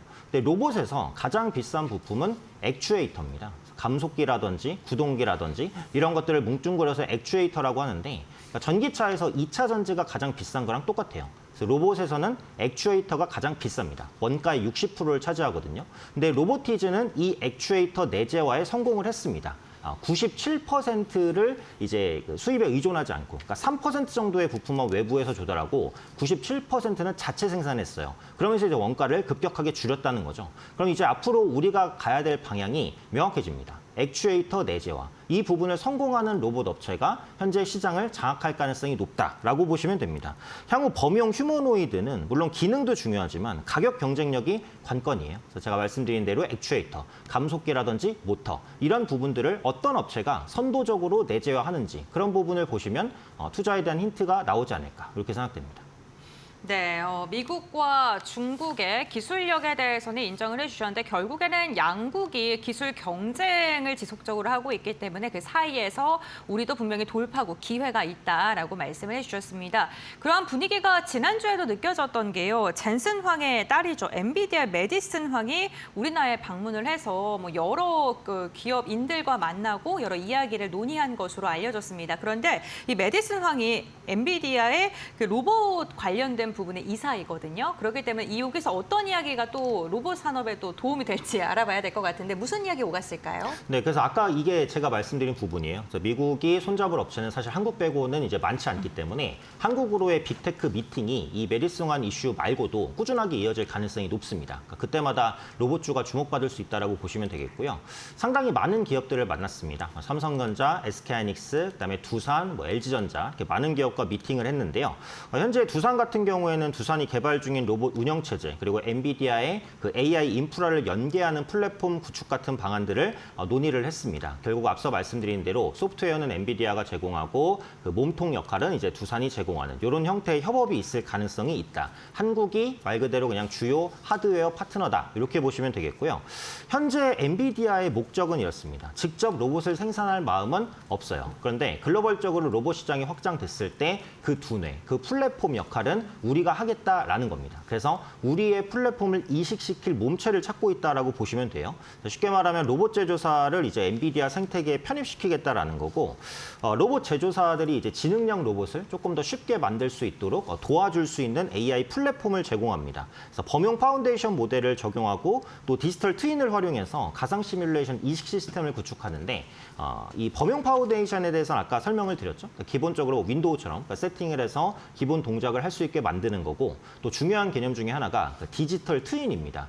그러니까 지금 엔비디아가 뭐 자율주행으로 얘기를 돌려보면 그러니까 테슬라의 자율주행, 그러니까 FSD 같은 경우에는 굉장히 엄청난 실제 운행 능력을 갖고 있어요. 그래서 그 데이터를 기반으로 자율주행을 구성을 하거든요. 근데 엔비디아의 자율주행은 그만큼의 데이터가 없습니다. 그럼 어떤 식으로 테슬라랑 경쟁하냐? 그게 바로 디지털 트윈입니다. 그러니까 디지털 가상 세계에 자동차를 하나 놔요. 그리고 장애물이랑 이런 것도 똑같이 세팅을 합니다. 거기서 수만 번, 수십만 번, 수억 번을 시뮬레이션을 하면서 오류들을 제거해가면서 자율주행 능력을 키우는 거죠. 이 디지털 트윈 기술이 로봇에서도 똑같이 쓰입니다. 그러니까 로봇을 만들어서 실질적으로 활용해보면 가장 좋겠지만 그것은 시간이 너무 많이 걸리기 때문에 가상 환경에 이제 로봇을 만들어요. 그리고 로봇이 지나다니면서 어떤 행동들을 할 때 어려움이 있는지 이런 것들을 개척하기 위해서 뭐가 필요한지를 디지털 상에서 시뮬레이션 하는 겁니다. 이런 것들을 수억 번 반복하면서 현재 로봇 플랫폼이 엔비디아에 생겼고 이 기술 자체가 글로벌 상위권에 위치해 있다고 보시면 될 것 같아요. 또 여기서 그 눈여겨봐야 될 기업은 LG전자입니다. LG전자와의 AI 로보틱스 협업이 가장 확대되지 않을까 이런 생각인데 그 홈로봇 LG 클로이드의 그 엔비디아의 로보틱스 플랫폼인 아이작을 결합하는 방안을 이번에 심도 있게 논의했다라고 했습니다. 이 말은 역시 똑같아요. 네, 클로이드의 두뇌를 이제 엔비디아가 제공하겠다. 네, 요 얘기입니다. 그래서 클로이드를 자율적 판단과 행동이 가능한 홈 파트너로 진화시킨다라고 보시면 될 것 같고 요 클로이드도 중요한 게 가정용의 경우는 가격이 1,000만 원 정도 됩니다. 그러면 우리가 가정에서 뭐 빨래나 설거지 이런 것들을 담당한다고 했을 때 1,000만 원 정도를 투여해서 로봇을 사고자 하시는 분들은 충분히 있을 것 같거든요. 때문에 앞으로의 로봇 사업에서 또 LG전자를 가장 눈여겨보셔야 되지 않을까 이런 생각도 있습니다. 네, LG전자 이야기를 해주시니까 그렇다면 LG그룹 차원에서 로봇 관련된 산업을 또 어떤 식으로 꾸려 나갈지도 궁금한데요. 그렇다면 팀장님께서 어떻게 예측하고 계세요? 네, 그래서 LG를 이제 주목해야 되는 이유는 기술력도 기술력인데 다른 로봇 기업과는 노리는 시장 자체가 달라요. 그래서 어떻게 보면은 약간의 뭐 틈새 시장, 다른 시장을 노린다. 이 부분에 포커스가 있는데 그러니까 우리가 잘 아는 현대차 그룹의 보스턴 다이내믹스 아틀라스는 우선적으로 공장에 투입이 됩니다. 그리고 테슬라의 옵티머스도 마찬가지. 공장에 투입된 용이죠. 최근에 피규어 AI에서 피규어 03을 개발했습니다. 이것도 나중에는 가정에 투입될 수 있다고 했지만 일단은 공장에 들어가요. 그래서 그런 형태의 로봇들은 완전한 휴머노이드, 그러니까 사람이랑 굉장히 비슷하게 생겼습니다. 공장용 휴머노이드는 사람과 비슷하게 생겨야 돼요. 왜냐하면 사람과 섞여서 작업을 하는 거기 때문에 혼자만 이질적으로 생겼으면 사람 사이에 섞여서 일을 할 수가 없겠죠. 그래서 완전한 휴머노이드 형태를 띄어야 됩니다. 근데 LG의 클로이드는 달라요. 일단 다리가 없어요. 다리가 이제 박히고 손도 굉장히 깁니다. 이게 이제 가정에서만 쓰기 위한 거예요. 그러니까 가정에서 쓰는 로봇이 굳이 걸어 다닐 필요는 없거든요. 바퀴로 굴러다녀도 충분합니다. 공장에서는 굴러다녔을 때 문제가 많겠죠. 턱도 있고 계단도 있을 수 있으니까. 그래서 LG전자는 철저하게 가정용 시장을 공략하고 있다는 게 핵심이고요. 로봇 전용 액추에이터 악시움을 공개를 했는데 아까도 제가 말씀드렸습니다. 로봇의 내재화 그리고 가격을 떨어뜨리려면 액추에이터 내재화가 핵심이다. 근데 LG전자는 아시다시피 가전의 명가예요. 70년간 가전의 모터 기술을 기반으로 해서 로봇의 모터도 쉽게 구현할 수 있는 기술들을 많이 쌓아왔습니다. 그래서 악시움이라는 모델을 일단은 공개를 했어요. 이게 이제 LG의 자체 액추에이터고요.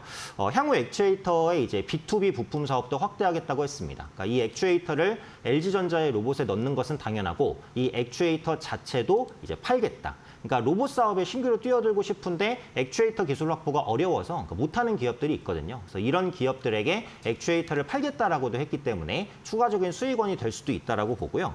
또 그룹 내에서 그 로봇 밸류에이션에 대한 통합이 가능합니다. 그러니까 일단 기본적으로 LG전자가 로봇의 하드웨어를 통합할 수 있고요. 로봇에는 배터리가 들어가야 되죠. 그럼 이 로봇 배터리를 LG 에너지 솔루션이 공급합니다. 실제로 LG의 클로이드에도 LG 엔솔의 배터리가 들어가 있고요.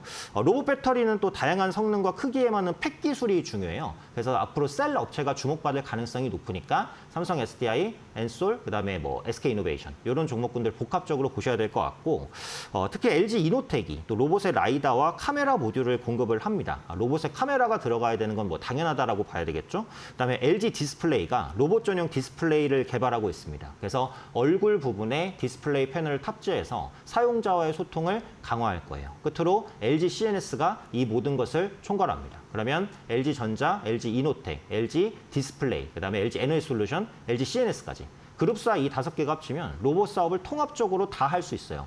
그룹 내에서 모든 것을 할 수 있을 때의 장점, 커뮤니케이션도 빠르고 가격도 낮출 수 있겠죠. 이게 지금 LG 로봇을 보는 핵심입니다. 그래서 내재화된 액추에이터 기술을 가정용 로봇에 이식시키면서 이게 보급화되는 순간 충분히 레벨업 될 수 있는 종목이라고 보니까 이 부분을 좀 눈여겨보시면 좋을 것 같습니다. 네, 알겠습니다. LG그룹의 그룹사들을 쭉 보니까요. 로봇 관련된 생태계에서 경쟁력을 충분히 갖고 있구나라는 생각이 듭니다.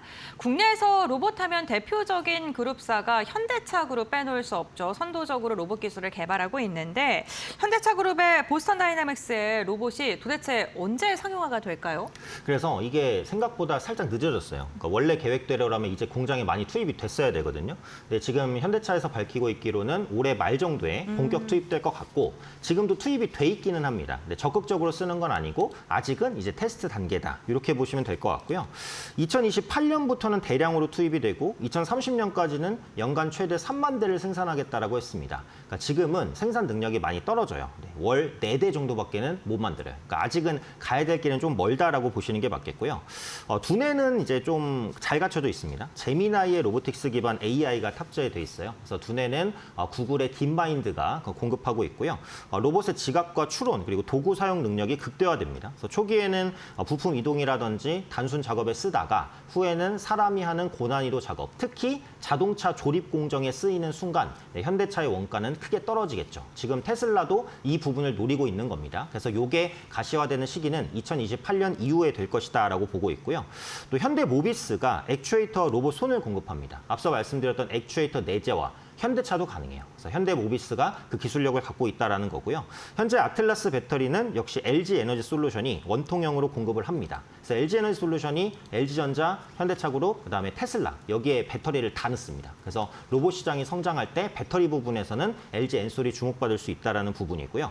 또 보스턴 다이내믹스는 지금 나스닥 상장을 추진하고 있습니다. 그래서 기존에는 기업 가치를 한 30조 원 정도 평가받았는데 최근에는 50조까지, 정말 크게는 100조까지 보는 분들도 있거든요. 그래서 상장 시점에서는 몸값이 확실히 높아질 것 같으니까 지금처럼 현대차 그룹주가 조금 부진할 때 한번 관심 있게 보실 수 있지 않을까 이렇게 생각하고 지분을 보면 그 보스턴 다이내믹스의 지분 56%를 HMG 글로벌이 가지고 있습니다. 근데 이 HMG 글로벌을 현대차가 50%, 기아가 30%, 현대모비스가 20% 보유하고 있어요. 그래서 이 지분 가치로 이제 투자를 한다라고 한다면 그룹 내에서 현대차를 탑픽으로 말씀드릴 수 있을 것 같고, 근데 지금 밸류상으로는 또 기아가 PER 7, 8배밖에 안 돼서 가장 싸기는 하거든요. 그래서 가격에 모멘텀을 둔다라고 한다면 또 기아를 보셔도 될 것 같아요. 그래서 지금은 뭐 현대차와 기아, 현대모비스 다 아주 부담스럽지는 않은 구간이니까 현재 위치에서 보시면 또 로봇주를 투자하시는데 무리 없을 거라고 생각합니다.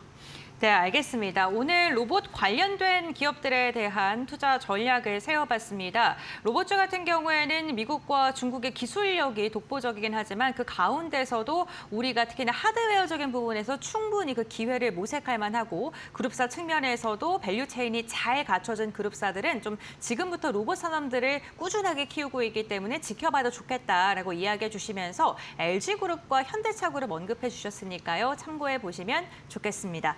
오늘 오현진 팀장과 함께 로봇 관련된 이야기 나눠봤고요. 오늘 말씀은 여기까지 듣겠습니다. 고맙습니다.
삼성가가고 이건희 선대 회장의 유산에 대한 12조 원 규모 상속세를 5년에 걸쳐 모두 납부했다. 2021년 4월 신고 이후 총 6회에 걸쳐 분할 납부한 것으로 건국 이래 최대 규모 상속세 완납 사례다. 이번 세금은 삼성전자와 삼성생명, 삼성물산 지분, 부동산 등을 포함한 유산에 부과된 것이었다. 규모만 놓고 보면 2024년 국가 전체 상속세 세수 8조 2천억 원을 웃도는 수준이었다. 상속세 납부와 별도로 사회 환원도 이어졌다. 삼성일가는 감염병 전문병원 건립 지원에 7천억 원, 소아암, 희귀질환 환아 치료에 3천억 원을 출연했고 관련 기금은 약 2만 8천 명의 어린이 지원에 쓰였다고 전해졌다. 문화예술 분야에서는 이른바 이건희 컬렉션 기증이 주목받았다. 유족들은 이 선대 회장의 소장품 2만 3천여 점을 국립중앙박물관과 국립현대미술관 등에 기증하며 상속세 완납과 함께 의료문화 환원 행보를 남겼다.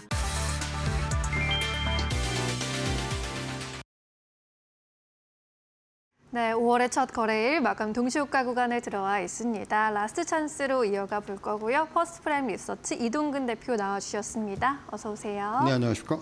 네, 코스피가 또 보지 못했던 숫자를 보여줬고요. 코스닥도 잘 따라가고 있는 5월의 첫 거래일입니다. 오늘 시장 어떻게 좀 분석해 보셨을까요? 네, 가장 먼저 외국인하고 기관이 오늘 코스피 코스닥을 가리지 않고 대규모의 순매수를 보였습니다. 뭐 사실 굉장히 좀 코스피 지수가 코스피 같은 경우는 외국인이 4조 2천억을 사고 기관이 2조 1천억을 샀거든요. 그러니까 보기 드문 정도의 어떤 그런 순매수의 규모입니다. 외국인 여기다 선물까지도 6천 개 계약 이상을 매수하면서 완전히 상승의 방향성을 지금 이제 가져가고 있다 이렇게 말씀드릴 수가 있겠고, 이로 인해서 코스피가 6,800에 이어서 6,900까지 돌파가 되는 하루 만에, 그러니까 어떻게 보면 2개의 라운드 피겨를 돌파한 거예요. 그렇기 때문에 사실 오늘의 상승세는 굉장히 최근에 보기 힘들 정도의 어떤 그런 어떤 강한 상승세였다. 특히 이제 SK하이닉스가 이런 부분들을 좀 주도를 했는데, 지금 SK하이닉스가 뭐 종가 앞두고 12% 이상의 상승을 기록을 하고 있습니다. 오늘 시총을 삼성전자에서 두 번째로 시총 1,000조를 돌파했어요. 이런 것들을 보면은 오늘 그만큼 SK하이닉스의 어떤 그 급등이 시장에 미친 영향이 컸다 이렇게 좀 말씀드릴 수가 있을 것 같고요. 네. 두 번째는 사실은 이제 미국 빅테크 실적이 지난주 그 목요일 날 금요일 날 7개 중에서, 그러니까 우리가 얘기하는 M7 중에서 5개가 나왔습니다. 근데 이제 보면은 이들 실적에서 우리가 공통적으로 확인할 수 있었던 부분들은 AI 투자에 대한 방향성이에요. 그러니까 어떤 기업이든지 간에 가리지 않고 AI 투자에 대한 금액, 그러니까 어떻게 보면 시설 투자에 대한 부분을 갖다 늘리겠다라는 얘기를 했고요.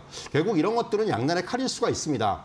비용의 부담이라든가 이런 것들이 계속해서 늘어나고 있고, 그렇다면 수익성과 연결을 언제부터 이제 본격화시킬 것인가 이런 부분도 남아있지만은, 그럼에도 불구하고 지금의 어떤 이런 AI 투자의 확대는 특히 우리나라처럼 이제 반도체 중심의 어떤 사업 구조를 가진 국가, 그러니까 반도체 기업들한테는 상당한 어떤 수혜로 다가올 수가 있다는 부분이죠. 결국 오늘 반도체 대장주들의 강세는 여기에서 좀 연결되고 있다 이렇게 말씀드릴 수가 있을 것 같고요.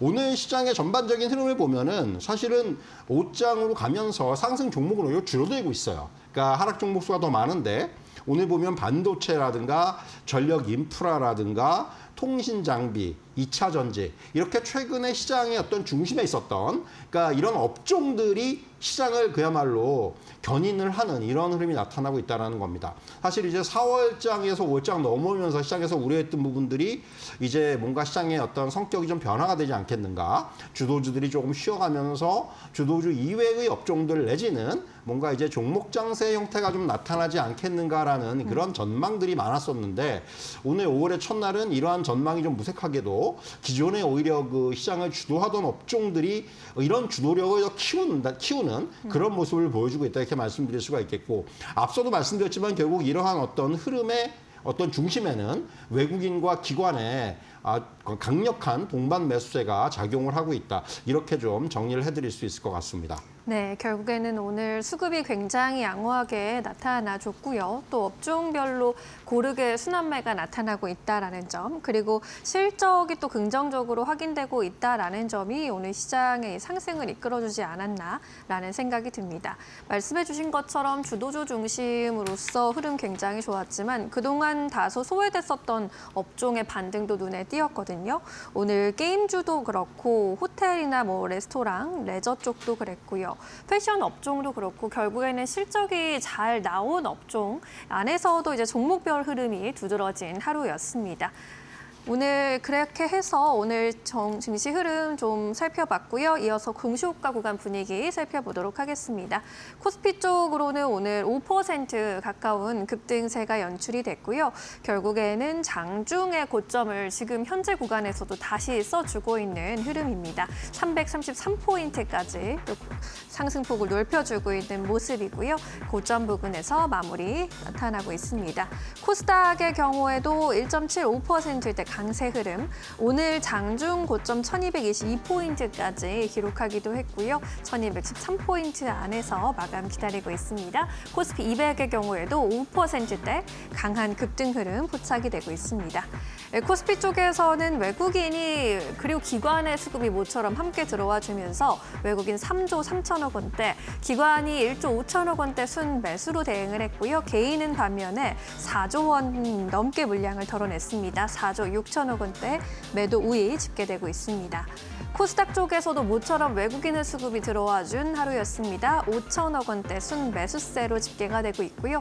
기관은 소폭의 매도 우위, 개인은 코스피에 의해서 코스닥 쪽에서도 팔자세로 대응을 했습니다. 4천억 원대 매도 우위 잡히고 있습니다. 오늘 업종별로 고른 오름세가 나타난 가운데 삼성전자와 SK하이닉스를 비롯한 반도체 업종이 또 상승을 이끌어줬고요. 하이닉스는 현재 구간에서 무려 11%대 급등세 연출을 하면서 143만 9천 원 선에 마감 기다리고 있습니다. 오늘 장중에 144만 4천 원까지 고점 터치했고요. SK스퀘어의 경우에도 99만 원까지 또 터치하면서 사상 최고가 부근 100만 원 선 돌파를 눈앞에 두고 있습니다. LG 에너지 솔루션도 2%대 오름세 포착되고 있습니다. 코스닥 쪽에서도 시가총액 상위 종목들 흐름 눈에 띄는 흐름이었고요. 오늘 에코프로와 에코프로 BM, 알테오젠까지 동반 강세 흐름 마감 예상되고 있습니다. 국내 증시 문을 닫습니다.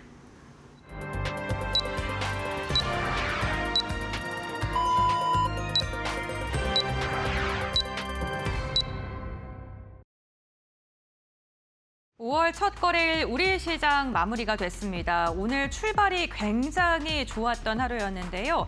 유가증권 시장은 장 막판에 상승폭을 더 넓혀가면서 5%가 넘는 강세, 6,930도 넘어서는 모습이 나타났고, 코스닥 같은 경우에 1,200포인트 높아지는 그러한 고점 부근 계속적으로 유지하는 모습 나타났습니다. 그렇다면 트레이딩 뷰를 통해 조금 더 자세한 이야기 확인해 볼 텐데요. 사실 오늘 시장을 주도했던 건 SK하이닉스 덕분이었습니다. 하이닉스가 막판에 고점 더 올려 잡으면서 12%가 넘는 상승세 나왔고요. 오늘 시가총액 1,000조를 돌파하는 데 성공하는 역사적인 날이기도 합니다. 그럼에도 불구하고 시장에서는 아직도 저평가 구간이다라는 그런 분석 더해지고 있고요. 하이닉스가 한 주당 가격이 부담스러우니까 이제 또 투자자들이 선택하는 게 SK스퀘어인데요. SK스퀘어 오늘 17% 강한 시세 분출하면서 이제는 100만 원 선을 눈앞에 두고 있는 듯한 모습입니다. 삼성전자는 파업에 대한 우려감 속에서도 오늘은 시장에 대한 기대감이 더 크게 작용했습니다. 5%가 넘는 상승세 그렸고요. 전력기기 오늘 흐름 굉장히 좋았습니다. 효성중공업이 8%, LX일렉트릭 5% 넘게 상승했고요. 그리고 신일전기는 25% 급등세 유지하면서 종가를 체결했습니다. AI 관련된 기업들의 확산세가 눈에 띄고요. 기판 관련된 기업들의 움직임도 좋았죠. 삼성전기가 10% 넘는 상승세, LG이노텍도 3%가량의 오름세를 그리면서 마감했습니다. 오늘 2차 전지 기업들의 움직임도 긍정적이었습니다. LG엔솔과 삼성 SDI가 일제히 1에서 2%가량 상승 마감하는 데 성공했고요. 특히나 포스코 그룹주들의 분위기가 굉장히 좋았는데요. 포스코 QCM이 5% 넘는 상승세가 나타났는데 실적이 생각보다 괜찮았다라는 평가를 받으면서 2분기에 대한 기대감이 매수세로 이어졌던 하루였고요. 방산 관련된 기업들도 전반적으로 매수세가 들어오면서 지수가 강한 시세를 분출하는 데 성공을 했습니다. 여기에다가 포스코홀딩스 역시나 오늘 8% 넘게 상승하면서 1분기 실적 발표 후에 긍정적인 전망 더해지고 있고요. 오늘 완성차 기업들이 지수 대비에는 상승률이 아쉽긴 합니다만 시장에 좀 긍정적인 모멘텀들 더해지고 있습니다. 미국이 유럽연합을 중심으로 해서 자동차 관세 25%에 대한 언급을 하면서 상대적으로 우리나라가 반사이익을 얻을 수 있다라는 분석이 더해졌고요. 오늘 현대차와 기아 일제히 상승 마감하는 데 성공을 했습니다. 여기에다가 시장이 역사적 고점을 돌파하면서 증권주들에도 매수세 유입되고 있는데요. 삼성증권이 오늘 28% 넘는 급등세 나오면서 시가총액 상위 종목군들 가운데서는 가장 높은 상승률을 보여주는 데 성공했고요. 미래에셋증권도 오늘 8%대 상승력을 그렸습니다. LG화학 같은 경우에는 오늘 실적 발표했습니다. 8% 넘는 상승을 그리면서 마감하는 데 성공을 했는데요. 적자폭을 축소하면서 시장 기대치를 웃도는 실적을 발표한 게 매수의 요인으로 작용을 했습니다. 전반적인 코스피 분위기 좋았고요. 코스닥도 함께 확인해 보시죠. 네, 오늘 코스닥 같은 경우에는요, 미용 관련된 기업들의 움직임이 긍정적이었습니다. 클래시스와 파마 리서치가 일제히 상승했는데요.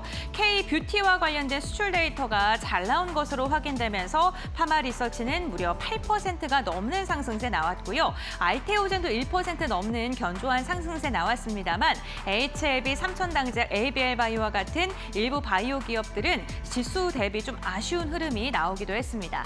2차 전지 소재단의 기업들도 코스닥 역시나 좋았습니다. 에코프로그룹주들 일제히 상승했고요. 반도체 소부장이 오늘 SK 하이닉스의 훈풍을 고스란히 받는 듯한 모습이 나타났는데 미국 시각으로 수요일 날 장 마감 뒤에 AMD가 실적이 발표되죠. 이에 대한 기대감이 반도체 소부장으로 이어지고 있습니다.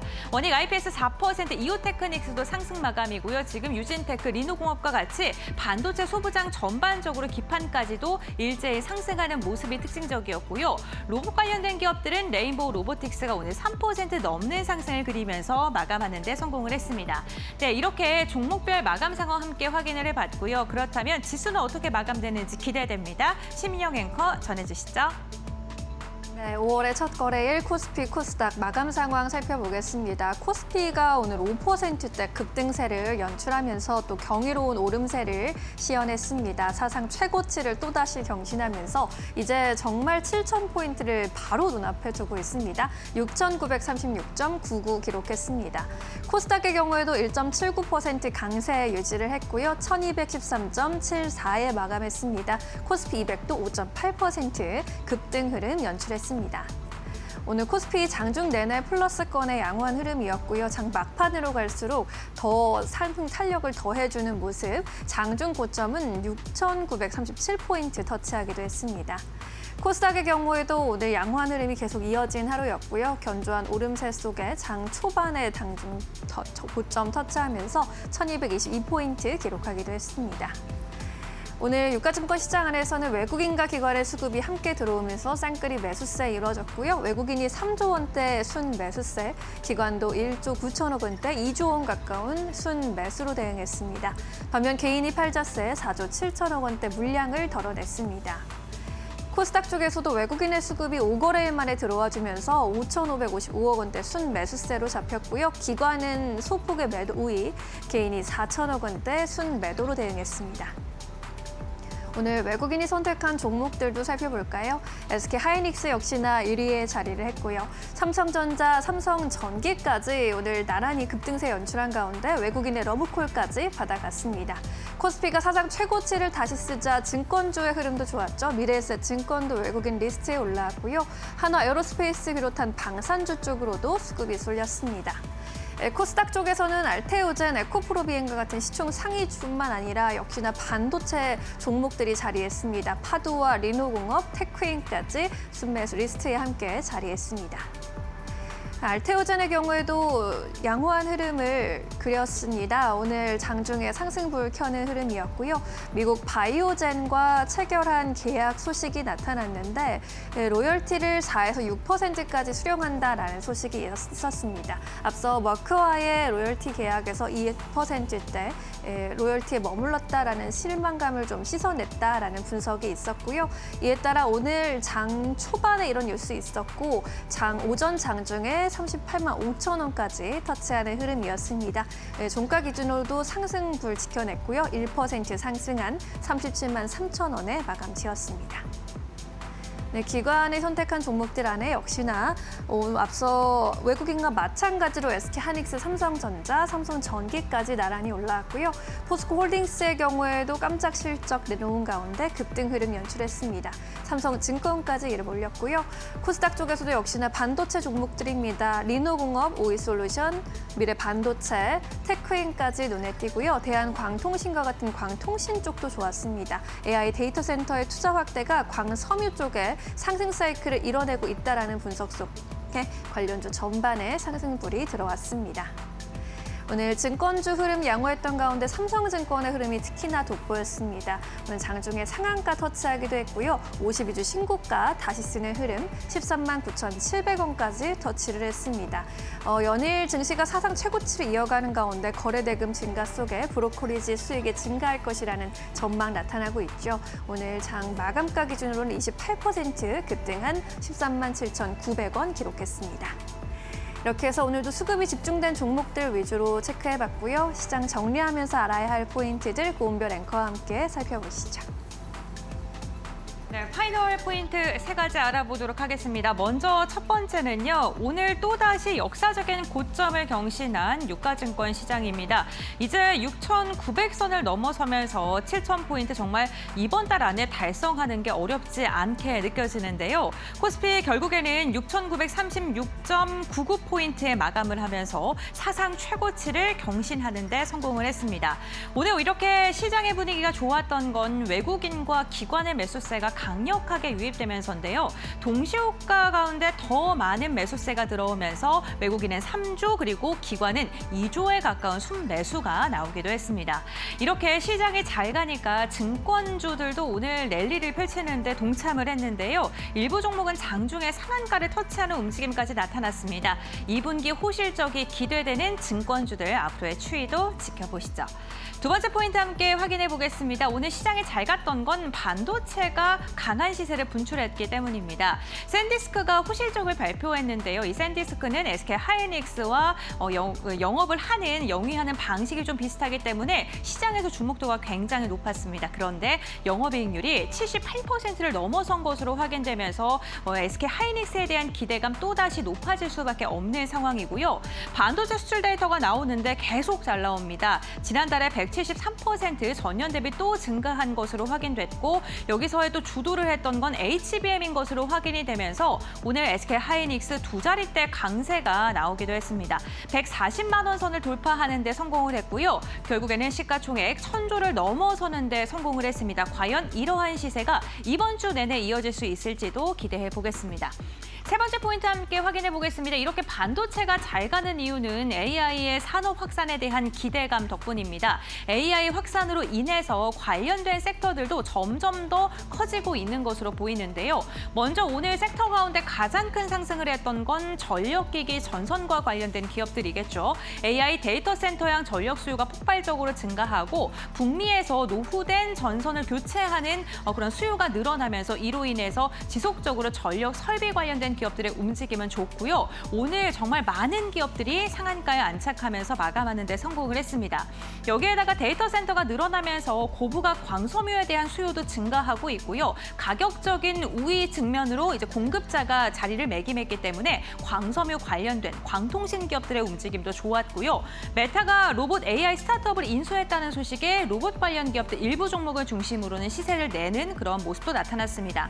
또 데이터 센터가 늘어나면 전력에 대한 저장 자치도 높아질 수밖에 없는데 북미의 ESS 시장이 50%가량 성장할 가능성이 또 거론이 되면서 오늘 2차 전지 관련된 기업들까지도 강한 시세를 분출했던 하루였습니다.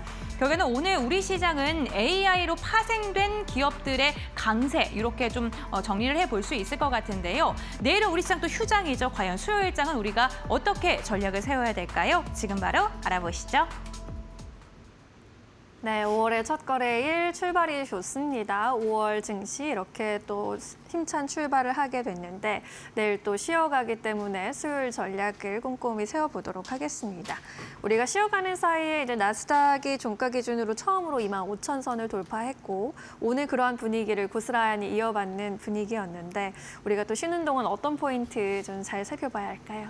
뭐 사실 지금 이제 기업들의 실적 발표는 계속 이어지고 있습니다. 이제 내일 그리고 이제 뭐 모레까지 또 주요한 기업들의 실적이 나오는데 일단 미국 쪽에서는 AMD 실적이 나와요. 그렇기 때문에 이제 AMD가 뭐 아시겠지만 또 반도체 산업의 한 축을 담당하고 있는 기업이기 때문에 역시 최근에 이제 반도체 전반의 실적이 굉장히 긍정적으로 나오고 있는 부분을 감안한다라면은 AMD 실적 좀 기대치가 있다 이렇게 좀 말씀드릴 수 있을 것 같고요. 우리나라로 넘어오면은 일단 내일 삼성 SDS와 현대건설의 실적이 발표가 됩니다. 뭐 잘 아시면 현대건설은 지금 건설주의 우리가 얘기한 대장주라고 할 수가 있겠고, 물론 최근에는 대우건설의 상폭이 큽니다만은 뭐 원전이라든가 또 이제 그 중동 재건이라든가 이런 이슈를 가지고 현대건설이 어떻게 보면 시장에서 굉장히 중요한 역할을 하고 있기 때문에 실적에 주목을 할 필요가 있다 이렇게 말씀드릴 수가 있겠고, 6일 날은 이제 카카오뱅크 그리고 SM의 실적이 나옵니다. 그래서 이제 각각 또 이제 이런 우리가 얘기하는 또 최근에 스테이블 코인이라든가 또 이제 그 엔터테인먼트라든가 이런 쪽에 또 대표 종목이라고 할 수가 있기 때문에 이런 업종 대표주들의 실적이 어떻게 나오는지에 주목을 할 필요가 있다 이렇게 좀 정리해 드릴 수가 있겠고요. 예. 또 하나 빼놓을 수 없는 부분은 역시 미국과 이란 간의 휴전협상의 추이입니다. 뭐 잘 아시다시피 이란이 이제 뭔가 새로운 그 합의안을 좀 미국에다가 제시를 했는데 미국이 이걸 거부했죠. 그러면서 결국은 이러한 그 양측의 그 휴전협상이 장기화가 될 거라는 얘기가 나오고 있어요. 이미 장기화의 길을 걷고 있는데 네. 과연 뭔가 또 우리가 쉬는 동안에 여기서 또 이제 뭔가 좀 전기를 마련할 만한 변화가 있을지 이 부분을 우리가 계속해서 좀 체크할 필요가 있을 것 같고요. 또 하나 이제 미국의 주요 지표들이 발표가 됩니다. 주요 경제 지표 발표가 되는데 우리가 주목해야 되는 거는 4월 ISM 서비스업 PMI예요. 지금 사실은 이제 서비스업 관련해서는 계속해서 좀 뭔가 그 경기를 지탱하는 그런 역할을 하고 있는데 이 PMI의 추이를 좀 봐야 될 것 같고요. 또 하나 3월 9일 이직 보고서가 발표가 됩니다. 최근에 이제 고용과 관련돼서 좀 부정적인 그런 좀 그 전망들이 나오고 있는데 과연 이번에 이제 9인 이직 보고서가 이런 전망을 어떻게 또 좀 바꿔놓을 수 있을지 이 부분도 우리가 좀 확인해 봐야 될 것 같습니다. 네, 알겠습니다. 일단은 이번 주에도 어닝 시즌 이어지면서 업종의 대표주들이 실적을 계속 내놓는다는 점 잘 체크해 보시고요.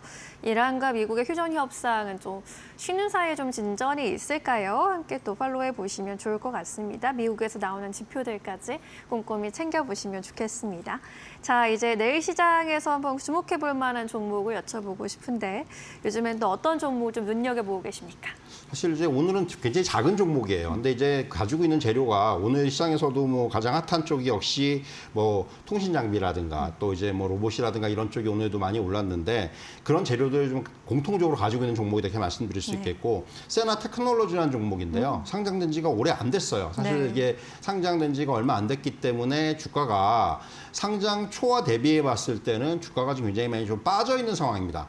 뭐 지금 11만 원, 17만 원까지 기록 하다가 지금 이제 4만 원대 초반에 있는 상황이기 때문에 주가는 지금 상당히 오랜 기간 동안 좀 이제 그 힘을 못 받고 있다고 말씀드릴 수가 있겠고, 이 회사는 원래 그 통신 장비 쪽, 그러니까 모터사이클이라든가 이런 쪽의 통신 장비 중심의 사업 구조를 가지고 있었는데 최근에는 로봇이라든가 피지컬 AI 쪽으로 사업을 확대하고 있어요.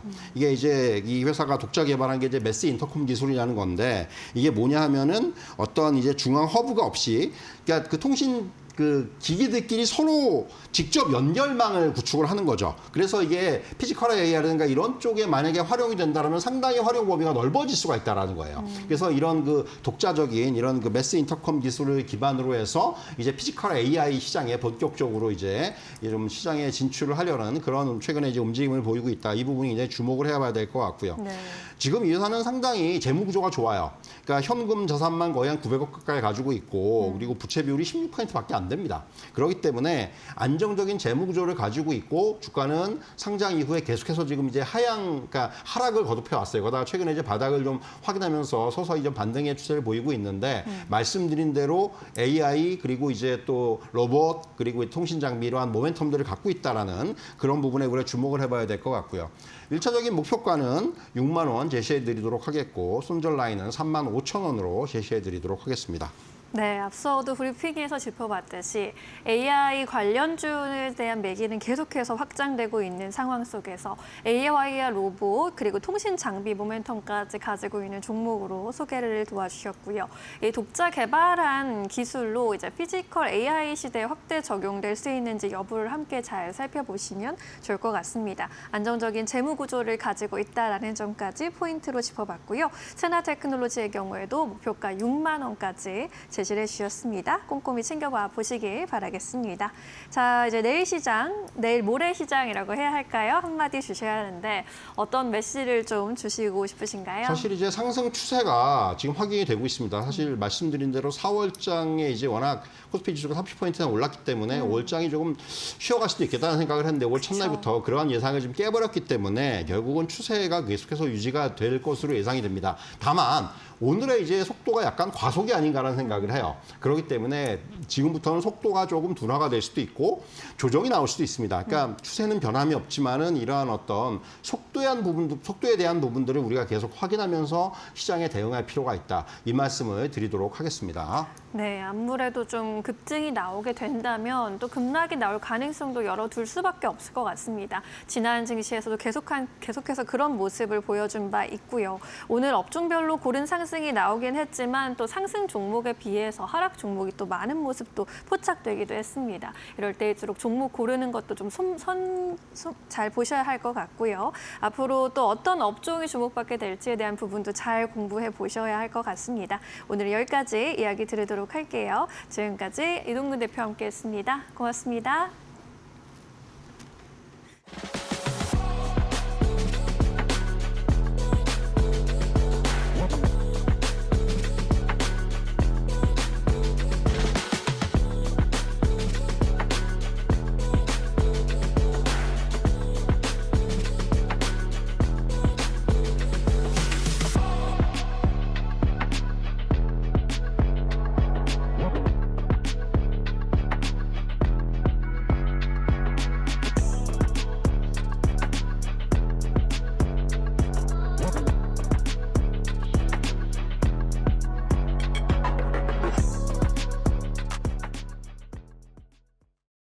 네, 오늘 저희가 준비한 소식은 여기까지입니다. 5월의 출발이 굉장히 산뜻했던 하루였습니다. 시장이 이렇게 좋으니까 내일도 시장이 열렸으면 좋겠다 이런 생각도 드는데 내일은 또 어린이날로 우리 시장 하루 쉬어가니까요. 이 부분 기억해 주시면 좋겠습니다. 네, 즐거운 어린이날 보내시고요. 저희는 수요일에 다시 인사드리겠습니다. 오늘도 끝까지 함께해 주신 여러분 고맙습니다. 마감은 언제나 파이널 샷.